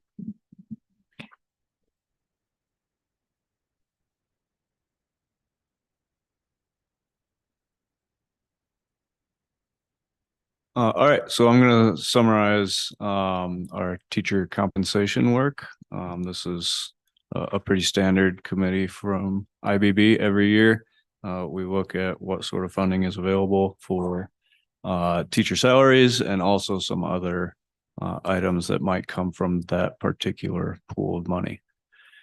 So we did update our 23-24 salary schedule. Our base salary is now at $54,000 per year. Several years ago, we, through the IBB process, came up with some metrics for comparing our salary schedules to other districts.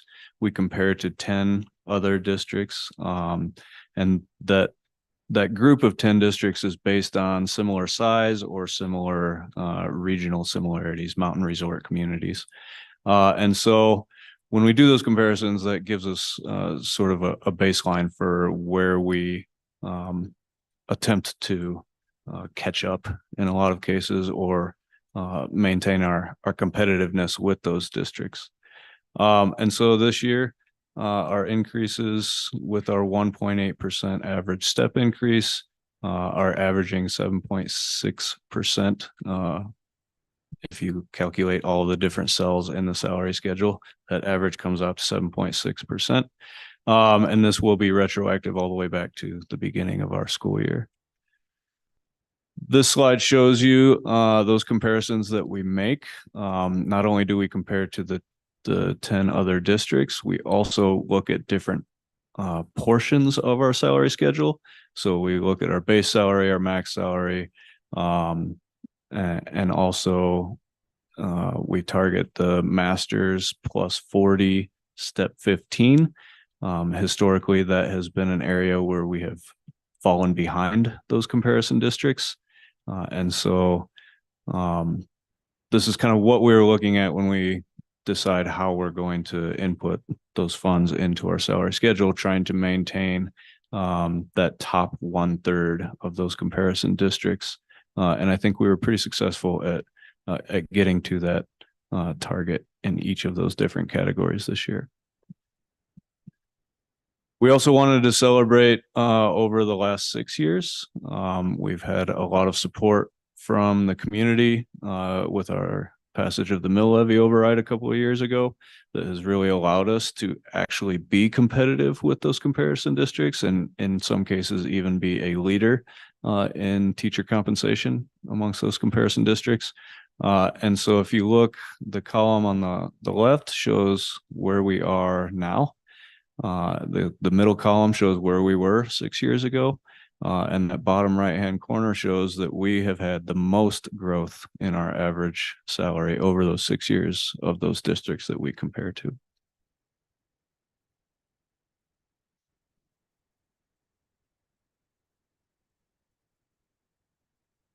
I think this is still me. So one of the things that we talked a lot about in that teacher compensation committee was that dedicated building sub position that we've had for the last couple of years that was funded by the ESSER funds that came out of the pandemic funding. When we explored what it would take to keep that building sub dedicated permanent guest teacher program going, it was a very significant amount of money, about $900,000. And we determined that would simply be too costly to pull from that teacher compensation pot of money. We did kick around a lot of other ideas and exploring how to keep that going. And I think some of those ideas are still out there that could help to kind of ease the loss of this position. And there are other things that we are recommending, including raising our daily sub pay and maybe trying to attract some recently retired teachers to those positions so that we can still help to put substitute teachers in the classrooms that need them. All right.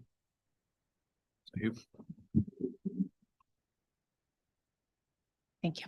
I was part of the committee that worked on health benefits and paid time off as we made a major revision to this policy on the last cycle. For health insurance, our recommendation is to start an advisory committee to keep revising, to keep improving our current offerings on health insurance and make possibly recommendations on things to change. This advisory committee will be open to all staff, not only members of IBB, classified, certified, administration. Everyone's voice is welcome. And this committee will push insurance reminders, tips through different resources, brochures. There is a lot of education that needs to happen regarding all insurance processes. The PTO policy, it's still a work in progress. There is a committee that will be working, and we will have hopefully an update for May 1st, April 30th. Thank you. With more voices, there were a lot of ideas. There was a lengthy conversation on the topic, and we are still working on it.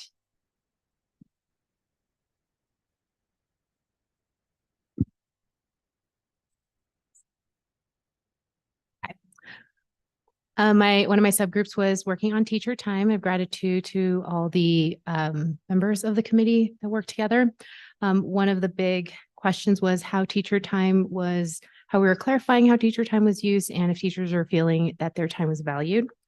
And so one of the big projects we did was actually revisit the time agreement, which I think previously had not been updated since 2021, maybe 2021. It had not been recently updated. And so it includes information about protected plan time, district and school-based early release Wednesdays, work time for grading and before and after school time, and clarifying what is included in contractual duties and what is not, and clarifying that. So we're making sure that we're appropriately stipending folks who are engaging in additional work. So what's linked is the updated time agreement. We clarified teacher time for grading. As you may recall, in the creation of next year's calendar, 24-25, there are a couple times where we did try to include that there was intentional grading days worked into or after trimesters, which wasn't the case in previous calendars. But it's not perfect yet. And so there's some time where we clarified where an ERW would be dedicated to grading. And like I mentioned, we clarified what falls into 2 hours outside of contract time. Previously, it included conferences, Title I events, back to school night, I believe it was. And so we just clarified that list and actually clarified what should belong in the outside of contractual time. That goes over what was an already agreed upon 2 hours a month outside of regular contractual time. The third thing that was in our time agreement was a time appeals protocol, which again hadn't been revisited, I think, in a couple of years. But given that the collaborative bargaining contract is coming up, we actually removed the time appeals protocol from the time agreement document, since the same process for any kind of grievance should be followed. So we removed that. And then another big topic was early release Wednesday. We have a wide range of opinions on how helpful it is, ranging from this is really great and I really appreciate the time that I have with my colleagues that are teaching the same thing because I'm alone in my building teaching that, to I really don't think this is a good use of my time. And so there's a wide range there. And so rather, the step we're taking here is to put together a task force that's headed by my team, the instructional team, but also includes teachers' voices in there to just really dig into what the needs are, so that we ensure that teachers feel consistently supported and they're being appropriately developed and able to feel confident in the work that they're doing.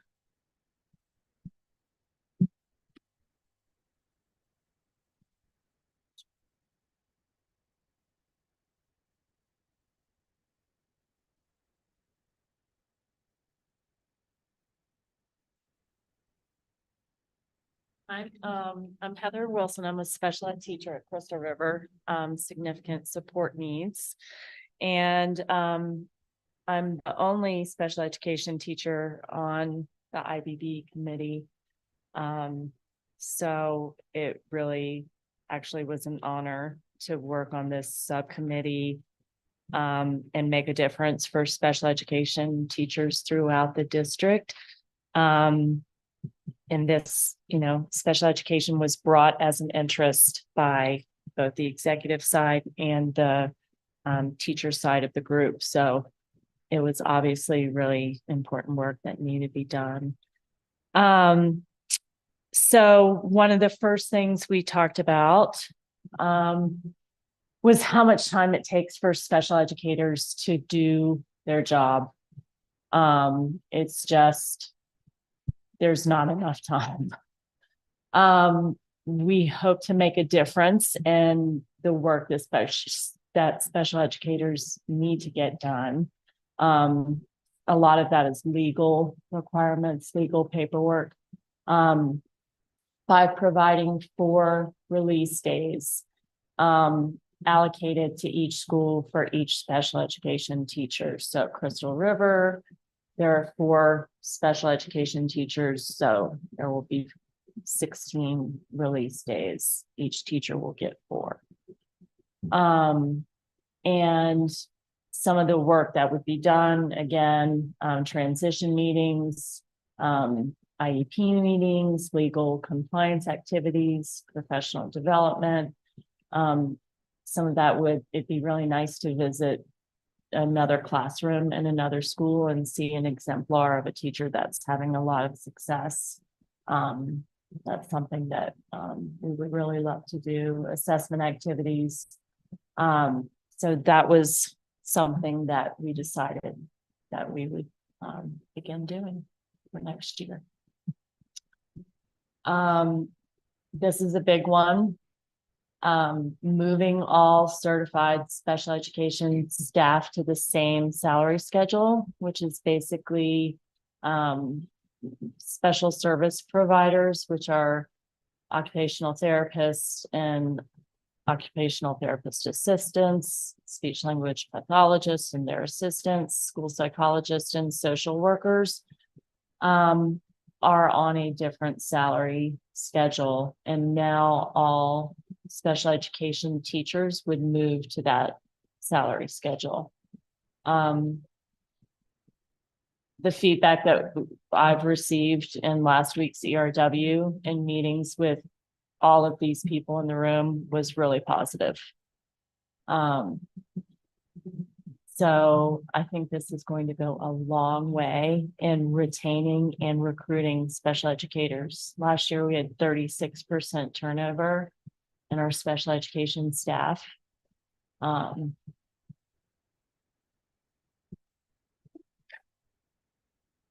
ahead. I want Lindsay to speak to this.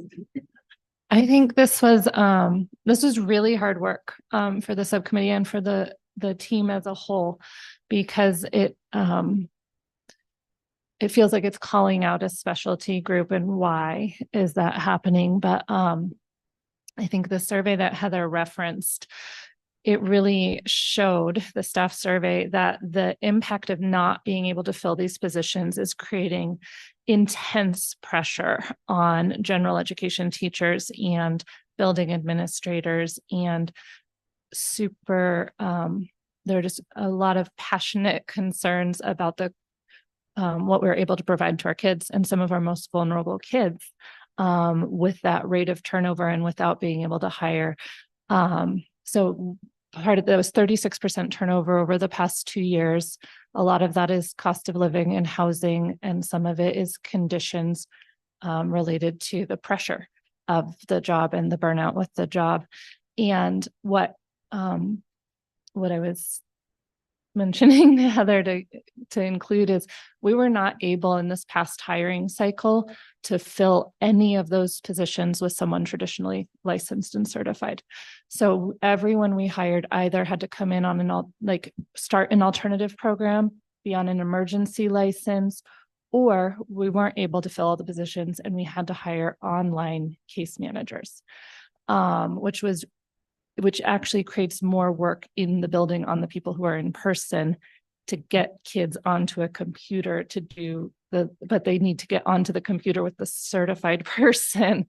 And so I think that's why, even though it feels like, okay, we're doing something for a small group, it really was for the benefit of course, the kids, but the certified teachers as a whole, and the workload that was being put on them as well.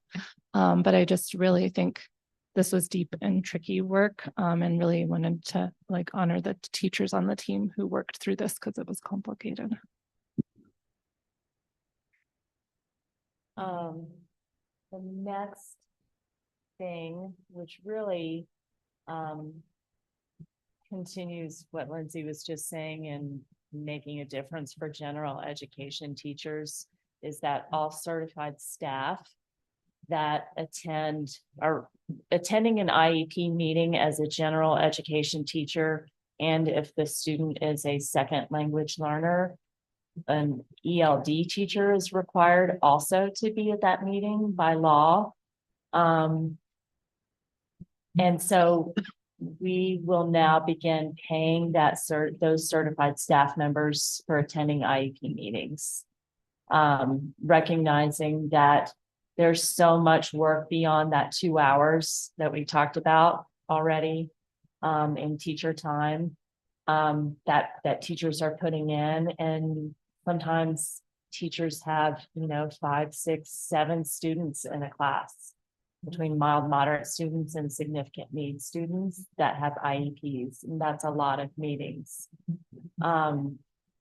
So beginning next year, we'll pay certified staff for attending IEP meetings if they're scheduled during their plan time or any meeting that initiates or continues after contract hours.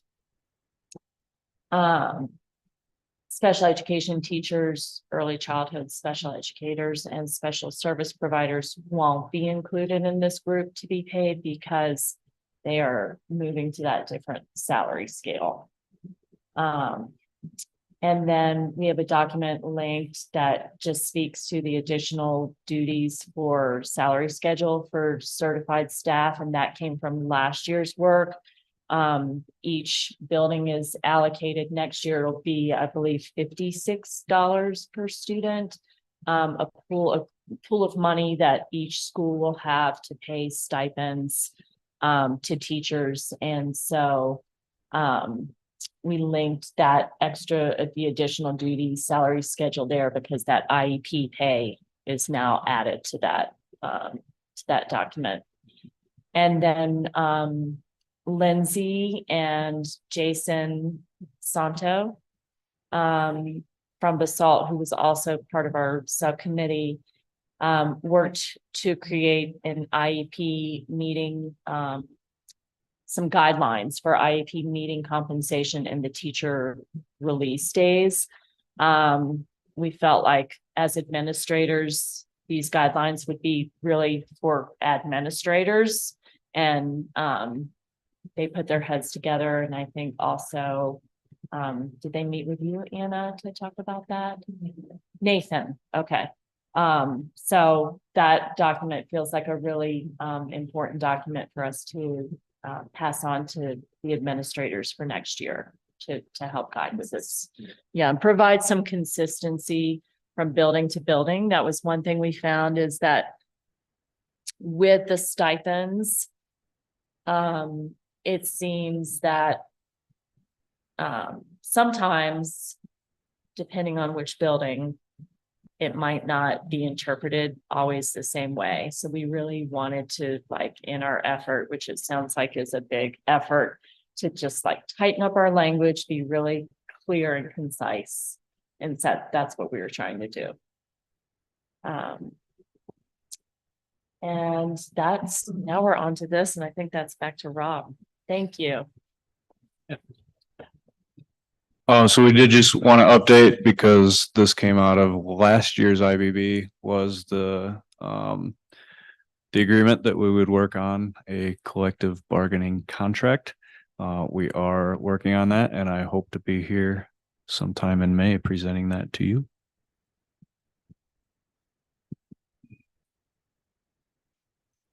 Thank you.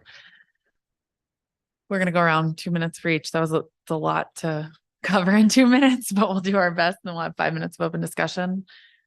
Okay. Am I on you, or am I? Okay, Director Ramirez. I try to go in a circle. Who starts? Thank you for your time on this. I just wanted to say, and thank you for obviously the mentioning clear and concise. I appreciate clear and concise. And I'm all for consistency across the district where it's appropriate. So thank you for that. I wanted to just mention that's a lot of committees, you guys. I'm really proud of us. So that's a big deal. And I really appreciate the opportunity for our IBB team to work proactively in reflecting, taking the time to see where we need to revisit, we need to revise. So I just wanted to say thank you for the work that you guys have done. Thank you. Thanks. Director DeFreitas.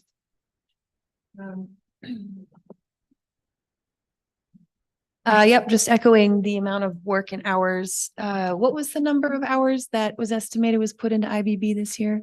Did anybody have that number? All I know is we had It's one obscene, meeting that was whatever. 11 hours. Oh my gosh. That was Just one day. that one. That was one day. Yeah. So that's just dedication from our educators to further everyone in their career and to lift each other up through that work. And it's not missed. Yeah. Thank you.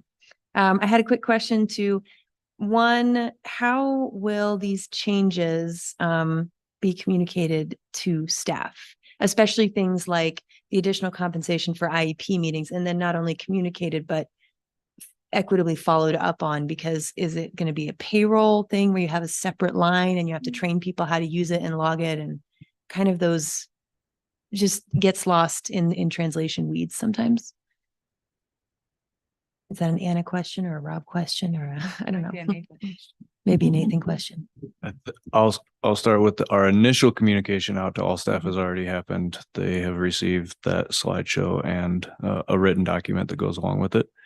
And we also, because we still have some work to do, there's another meeting scheduled, and implementation protocols are on the agenda for that meeting. We already have a process for requesting stipends because that money came out in the past year. And I know that I think Nathan and Begonia are working on an improvement to it, so that at the moment we have to individually request. So if we have 120 IEP meetings at Glenwood Springs High School in a year. So if I have 20 in a month, each of those would have to be put in separately. And then if there's an ELD teacher and a gen ed teacher, each of those has to be put in separately. So I believe that one of the things that's being worked on is a way to more batch enter, because it has been time consuming. But I'm a huge proponent of paying teachers for the work they do. So I think we're all willing to do that if that's what needs to be done to get them paid. Thanks. And then can you just summarize for us on the board the relationship between these agreements and the collective bargaining contract as that is understood at the moment? That was really the impetus for a collective bargaining contract.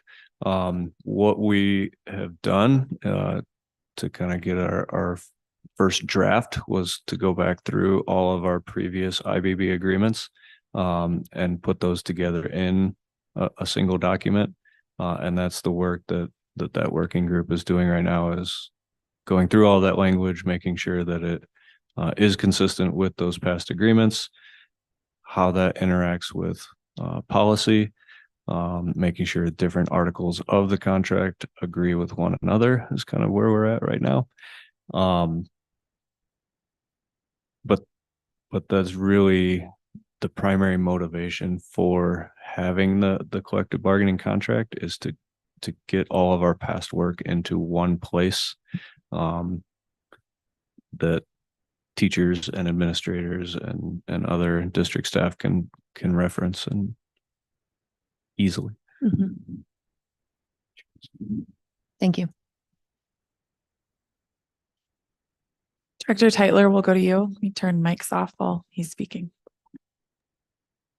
I would like to make an echo my fellow board members in saying thank you for your time and dedication, not only this year, but for many on the committee. This has been a multi-year, multi-decade process that you have undertaken. So thank you for that. And I just also want to say thank you for the difficult conversations that are part of this process, and the time that it comes to make those decisions, and the back and forth. And so thank you all for having an open mind and the thoughtfulness to be able to come to decisions and get us to the place where we are right now. So great job with all the work.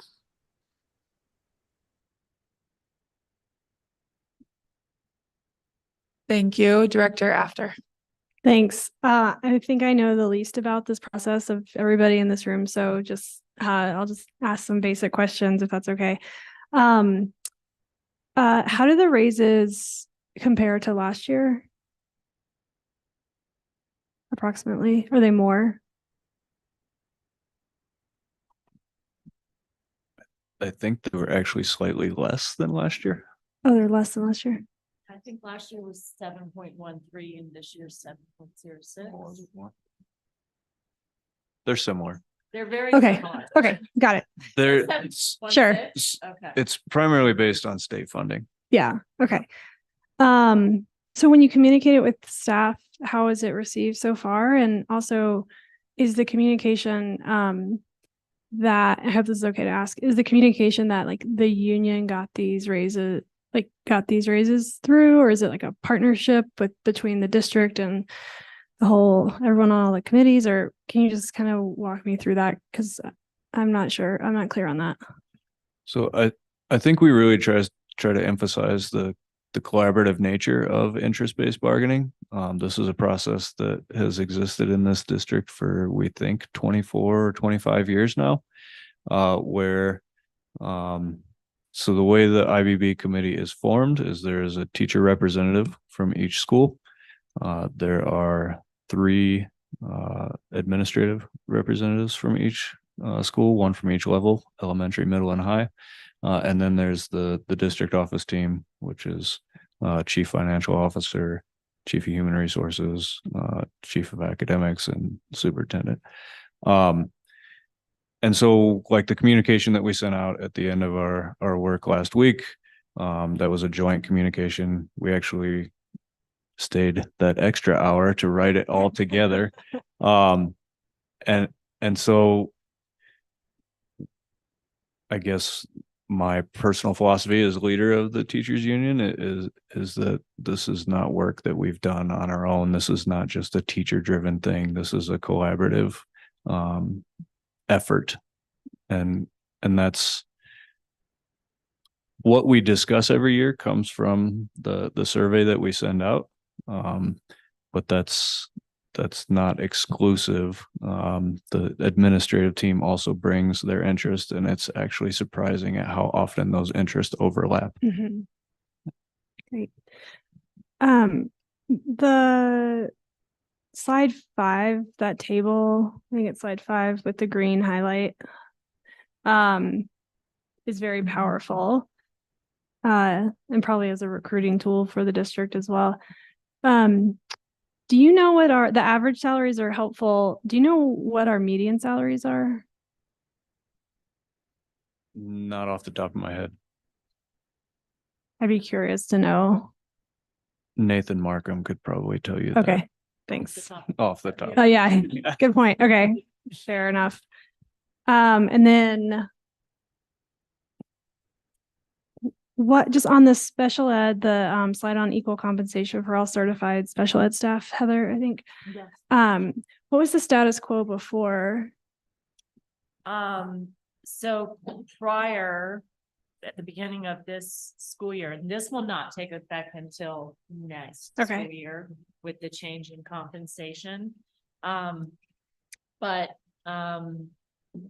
special service providers were on a different salary schedule, and special education teachers were on the certified salary schedule. I see.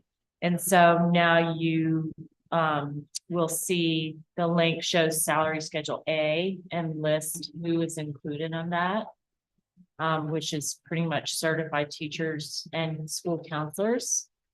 And then salary schedule B, which we contemplated by calling it the special education salary schedule, but I think it makes sense to just differentiate between A and B and then list who's included. So the folks who were on certified A schedule and are now on B presumably got a bump. Yes. Okay. Yeah, next year. And I think it's next year. approximately 2,400.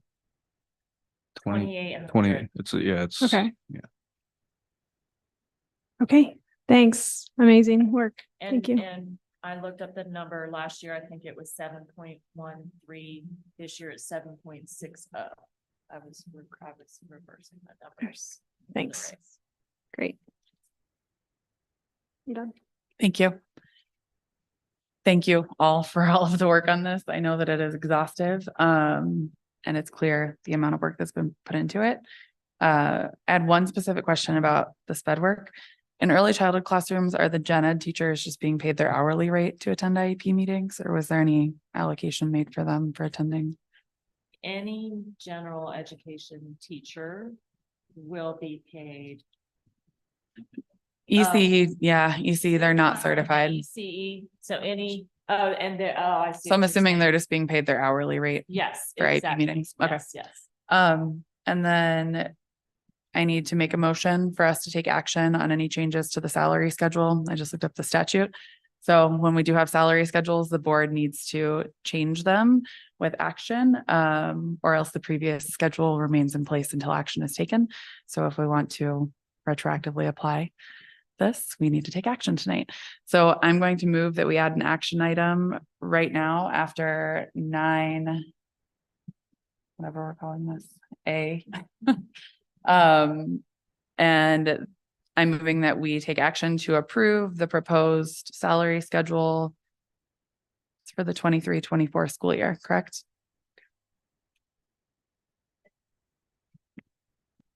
Any further discussion? Chief Landon, can you please call the vote? Director Ramirez, Aye. Director Kuhlenberg, Aye. Director DeFreitas, Aye. Director Teitler, Aye. and Director Apter. Aye. Thank you, board. You just approved the salary schedule. Sorry, I wanted to make sure we got that done. I was like, I swear we've approved salary schedules. So I pulled up the statute. We do have to. And then, yeah, that was my only question going through it, and just again, applauding all the work. I know it's a huge amount of work and taking on some of the topics that have continued from last year, and doing this on behalf of staff. So thank you. And do you, sorry. Yeah. Being clear and concise. Because we had discussion about this last week, just making sure we had it right. Just the special education teachers moving to salary schedule B will be for 24-25. Do you need to vote on that? Sorry. I think we need to look further into the statute, because if we have two salary schedules, we need to be clear that we've ever approved a salary schedule B. And if we've never approved it, then we need to bring forward a salary schedule B and approve it. And if we're changing it, we need to know how we're changing it. Yeah. Okay. There's always been two. Okay. Well, this is my 90-second skim of the statute during a meeting. So let's get clarity. And then if we vote on it at the next meeting, it sounds like that's not an issue since it's for the 24-25 school year. This is the main goal since it's the retroactive. Okay. Good catch. Okay. Yeah, thank you. Thank you. Okay, so we'll move to 5 minutes of open discussion if anyone has anything. I have one Kenny question. does. Turn off your mics, please. If we're talking that this is retroactive, is it not retroactive to the 23-24 year and not for the 24-25 year?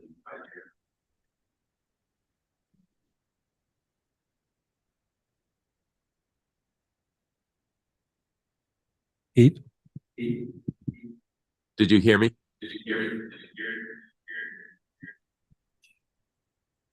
I can try again. My question is, you had said, Director Kuhlenberg, that this is for the 24-25 year, so we don't need to worry about it. Are you talking about the SSP schedule, or are you talking about the raise that is retroactive to 23-24? Just the sped schedule. Okay. The motion that I made was for the 23-24 salary schedule. But this year's SSPs still need their raise for this year. Are they currently on the general schedule? No. Okay.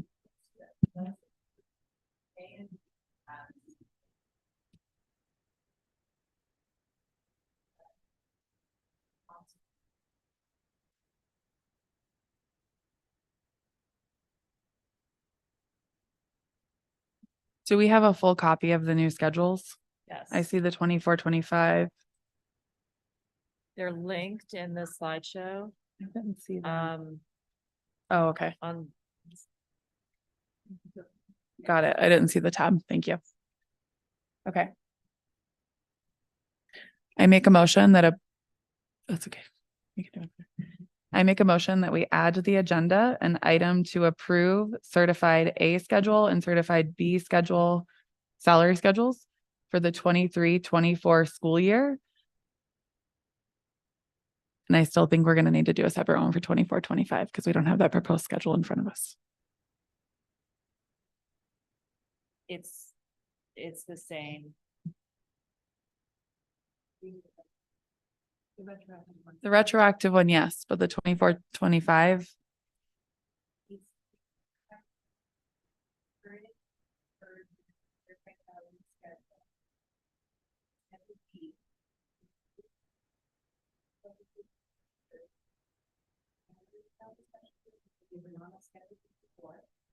And having to approve from the retroactive ways for the special service providers that were originally. The additional thing, the separate thing that can be presented with the.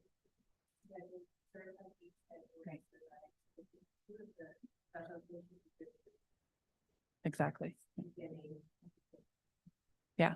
And are we okay with delaying that approval until our next meeting? Because my concern for the board is we don't have that specific language in front of us, and I want us to be clear about what we're approving. Is that okay? Okay.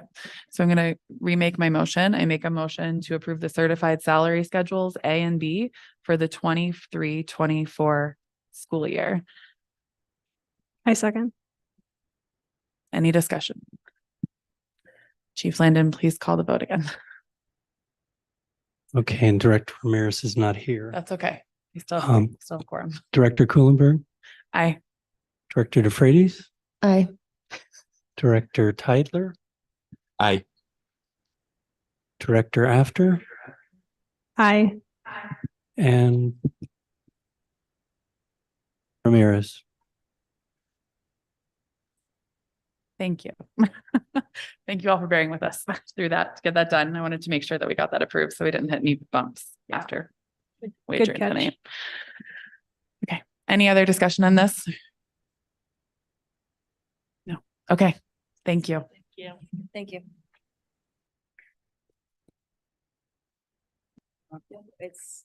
Thanks for slowing it down and getting it right. All right. The next business in order is board action to select the superintendent sole finalist, Dr. Anna Cole. We will move into board discussion. Well, do I have a motion first? I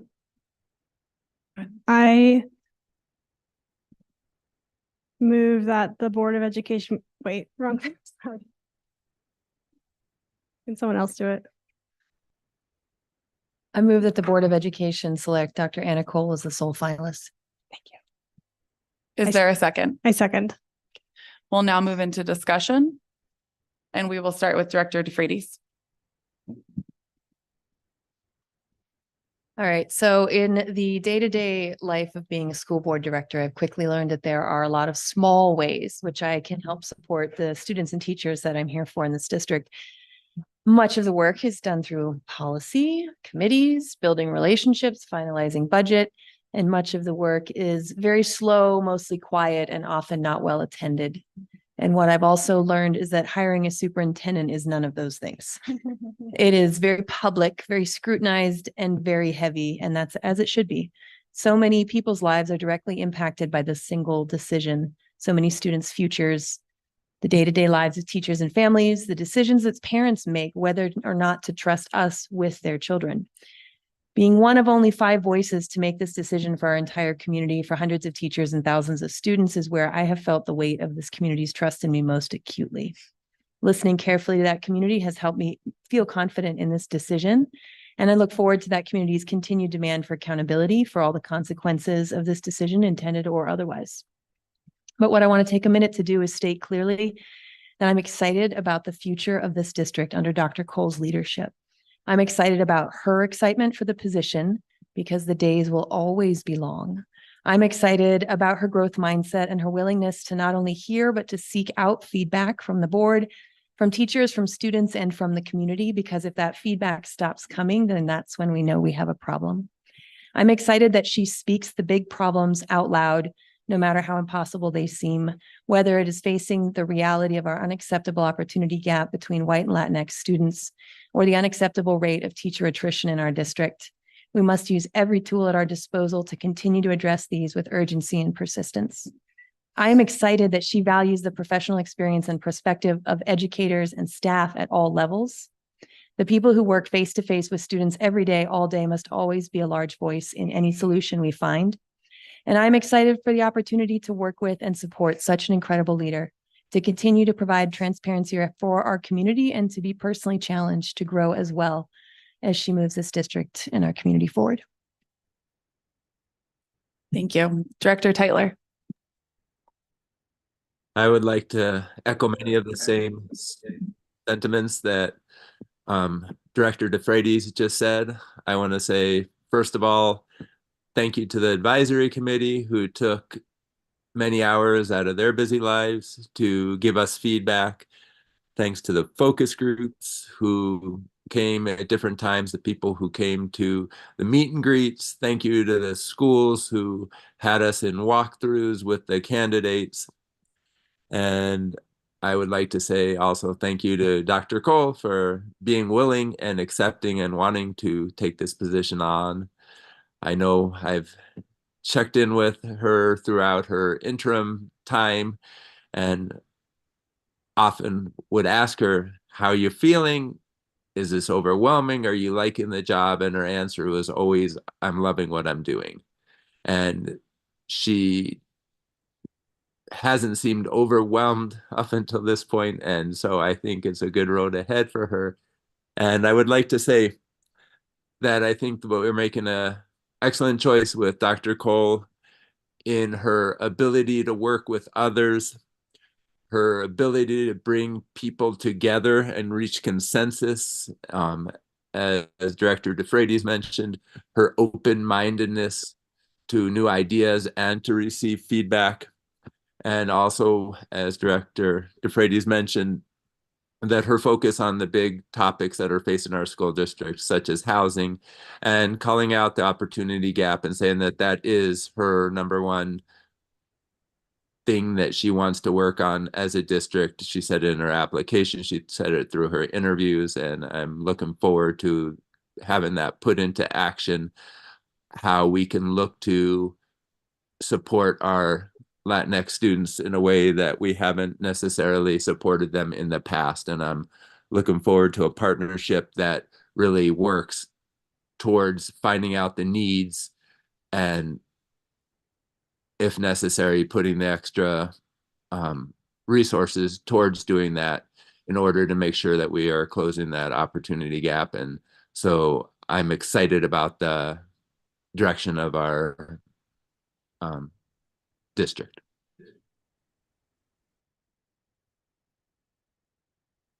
Director After. Thank you. Thanks, Dr. Cole, for giving us the opportunity to make this offer to you. I am very excited about the future of the district under your leadership. And I do want to comment on the process that led us up to this evening. I was very impressed by the rigor of the process that the board, led by the board president, vice president, Chief Landon, and many others put together. You know, we had a pool of almost 24 candidates from across the country who submitted rigorous materials. We had an advisory committee of 10 people who, as Director Tytler said, committed many, many hours of their time, committee of community stakeholders, to talk to numerous candidates. We did separate interviews with semifinalists. Our top 2 candidates met last week with probably dozens of students, teachers, district office staff, and community members at schools throughout the district, having experiences in elementary, middle, and high schools during their day-long interviews. And so I feel like I feel really proud to have been but one part of that process, and was very overall impressed by the rigor that the team put into it. So I'm excited to have been part of that, and also, of course, about how the board will be able to work with Dr. Cole going forward, ensuring that she has the infrastructure and support needed to close the achievement gap that we see and that we've discussed at length as the priority of our leadership and our board. So thank you so much for all the time over the last couple of weeks through the process. I'm looking forward to it. Director Ramirez. Thank you. I echo my colleagues' sentiments of gratitude for all our community who provided us feedback during our superintendent search process. I believe this board's top priority is taking steps toward closing the achievement gap for students of color and emerging bilinguals while pushing all district students forward. Dr. Cole recognizes and understands this urgency and has committed to implementing the 5-year strategic plan with fidelity, focusing on strategies toward gap closure, as well as reviewing leadership infrastructure to ensure the necessary expertise and capacity are allocated in working towards achieving this and other goals. The board is committed to supporting Dr. Cole in ensuring alignment between the board and district and achieving our shared vision of academic success for all students. Thank you. Thank you. I don't have much to add. Thank you all for all of your eloquent comments. I do want to end by saying thank you, Dr. Cole. Thank you for your participation in this process, for your willingness to lead. I'm very excited by the alignment across leadership and the board at this point in time and for the future of the district and where we're headed. And we're very grateful. So thank you. We'll now have 5 minutes of open comment if anyone has any. If not, we will go forward to a vote. Oh, Kenny has something. I would just like to say again, I know we said thank you for all the input that we got from the different people in the different committees, but we really did take all those comments to heart. We read hundreds of comments and we read them all of what people submitted.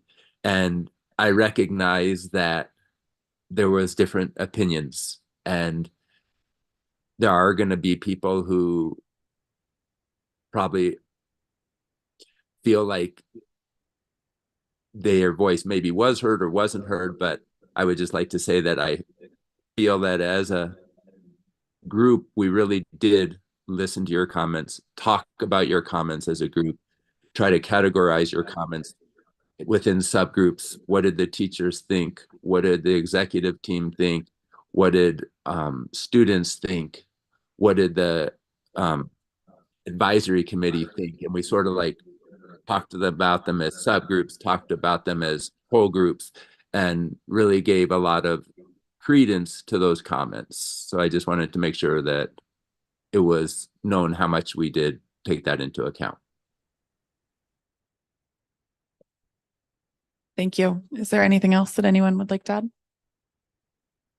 Can you please call the vote? Director DeFreitas. Aye. Director Teitler. Aye. Director After. Aye. Director Ramirez. Aye. Director Kuhlenberg. Aye.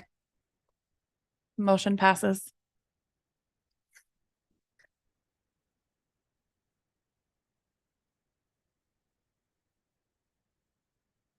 The next business in order is board reports and comments. We'll begin with Director Teitler.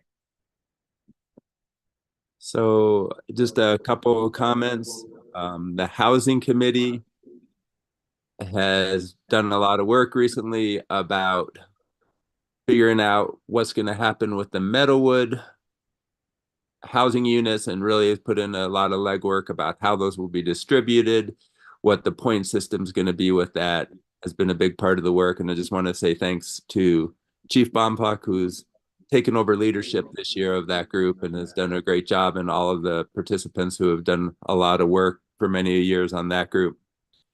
And would also like to say that at this point, we're looking at trying to do something for home ownership for staff, but at this point, we're holding off on that. And we're wanting to try to work together with some other groups and entities and try to hit it with a longer range plan next year of seeing where we can get in the future and best use our resources to move forward with that. I also have the opportunity tomorrow morning to meet with BOCES, which will happen tomorrow morning. It's been a delayed process, but we're going to be focusing on having new board members on the BOCES committee, which is the Board of Cooperative Educational Services, and that we will be electing a new board and talking about contracts that we're hoping to get with the district and looking at how we can work, especially with Yampa Mountain High School, with Yampa, in trying to get a couple of programs that are important to us there and get some feedback and be able to help with that. So thank you. Thank you. Director After? While I feel like I've spent a lot of time with you all lately, I actually, it has all been in service of the motion we just passed. So I don't have anything substantive outside of that to update anyone on. So I'll just refrain. Thank you. Director Ramirez? I just want to share a thanks, some gratitude. Actually, I wanted to make sure I mentioned it to Word Oh, updates, not appreciation. that's right. Well, but that's Okay. Sorry, Making sure. I'm going in the right direction. Let me get there. I just wanted to share a sense of gratitude, and also just Protégete invited me to the Capitol last weekend to talk about some water quality and housing issues. And so I wanted to give them gratitude and also share that I think there's a lot of opportunity, continued opportunity for us to obviously be meeting with our legislators and advocating. And I also just wanted to share that this upcoming weekend, I'll be in Denver with the Latino Advocacy Day with some of our students who are here tonight, to also continue that advocacy piece on the needs of our community. And so I just wanted to give the thanks and also the report. And I think we did get a date for our upcoming finance committee, which was good. And I think more so we're just on track now to be able to give more time to some of our committee assignments that we have unfortunately not been able to attend. So my board report. Thank you. Director DeFreitas? Yep, just wanted to give a quick update on Communications Committee. Chief Landon's done an excellent job of getting that up and running. I think we've had 3 meetings. Yeah, 2 with the whole group, and just looking at the systems of communication that are in place already in the district, being very intentional. He has a great system that he's developed for evaluating the effectiveness at the district level and at the individual building level, and just trying to hone what's already working, which is resoundingly the relationships between teachers and their parents. That's one of the strongest lines of communication we have. And then examining how we use some of the larger technological tools and whether we're reaching families who don't show up in this room on a regular basis for many reasons, whether it's capacity or awareness, and how we can help to bridge that gap with those families through communications. So I appreciate his work on that and look forward to moving forward and how well it's already aligning to the strategic plan priorities that we heard some more about tonight in work session. Is this also when we do future agenda items, or is that next? So if you had a future agenda item, our preferred process is that you submit it through the board tracker, and then Jonathan would have plugged that in here. So the board all would have had a heads up that it was being proposed, and we would be able to discuss it effectively now. Okay, well, we've basically discussed it already with the collective bargaining agreement, but just the labor relations policies, hopefully moving along. Yep. And I will wrap us up. So I've not been able to attend legislative review committee because it's been on Friday afternoons, and we've had alternate meetings and CBA meetings the past few weeks. So I don't have any updates on that. As for next steps for the search for us and for the community, we will now enter into contract negotiations with Dr. Cole. And when we have a finalized contract, that will be presented to the public to be voted on at a meeting. And we don't have a strict timeline for that, but we will keep the community update as we get into that process. Okay, we'll move on to our next agenda item, which is appreciations. We'll begin with Director After. Thanks. much appreciation to this board for sticking with it through a long few weeks, months since the process of hiring a new superintendent started in December, but especially to President Kuhlenberg for keeping us on track and moving in the right direction at all times, with support from Chief Landon. You warned us that it was a lot of work. It really was, and I know that most of that fell. A lot of it fell on your shoulders. Certainly everyone contributed, but I did just want to call that out. Thank you. Director Ramirez. I echo that sentiment of gratitude, and as well for Chief Landon, and the rest of the executive team who stepped up to support. I also wanted to echo and flag some gratitude for the over 70 emails that we received, I believe yesterday, that were in my spam folder that I think we should probably all look at. And I think it's just really important to reiterate to the community that we care deeply about not just feedback and the opportunity to hold us as a board accountable, but also just the engagement piece that is really important. So thank you to everyone again who was part of this process, who has continued to be part of our teams, of our focus groups, of our committees, of our calls for community engagement. We appreciate the opportunity to be in partnership with the district community. Thank you. Director DeFreitas. All of that echoed, especially the hard work of the staff, the flexibility, determination, and persistence in keeping sights on a rapidly moving target as we moved through this last few weeks of community engagement.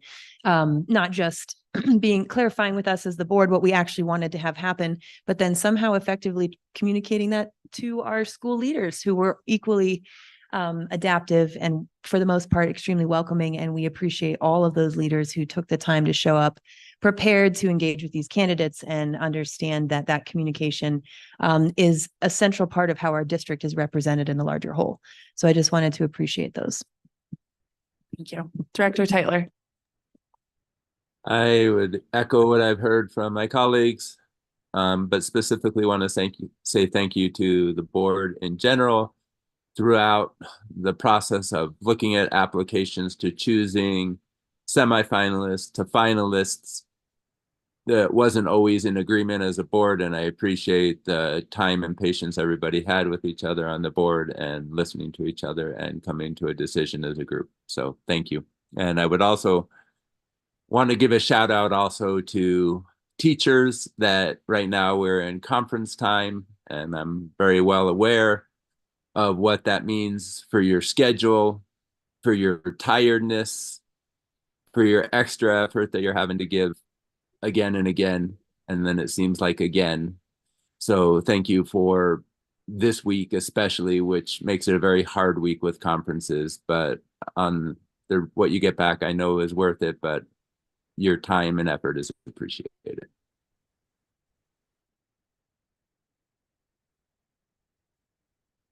I'm going to wrap us up going in a different direction. I wanted to give a special thanks to Rob Norville, who's here tonight, for his leadership on the RFCEA throughout the last few years, and the chance to work with you has been great. I know that we haven't always agreed and seen eye to eye, but we've been able to work through things, and I feel like we're moving in a very positive direction. So I wanted to give a special thanks to you.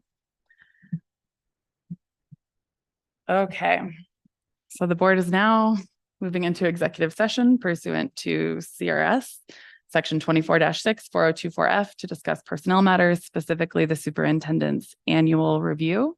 Do I have a motion to move into executive session?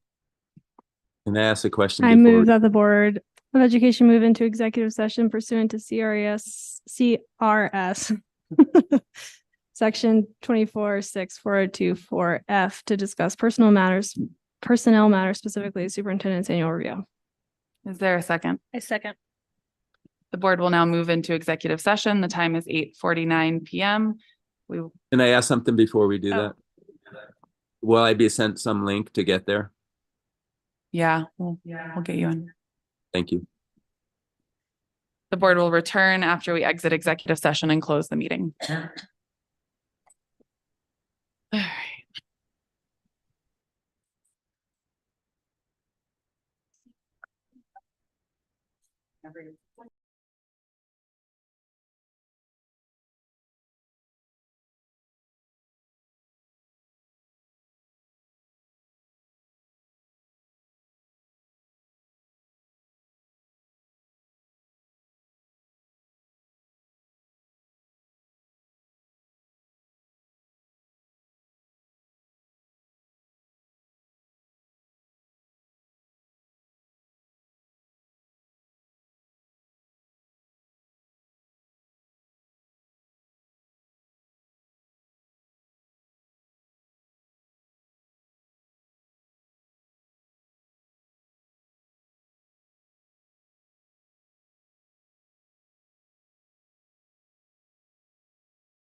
The time is 9:51 PM and the board has returned from executive session. If there's no further business and no objection, this meeting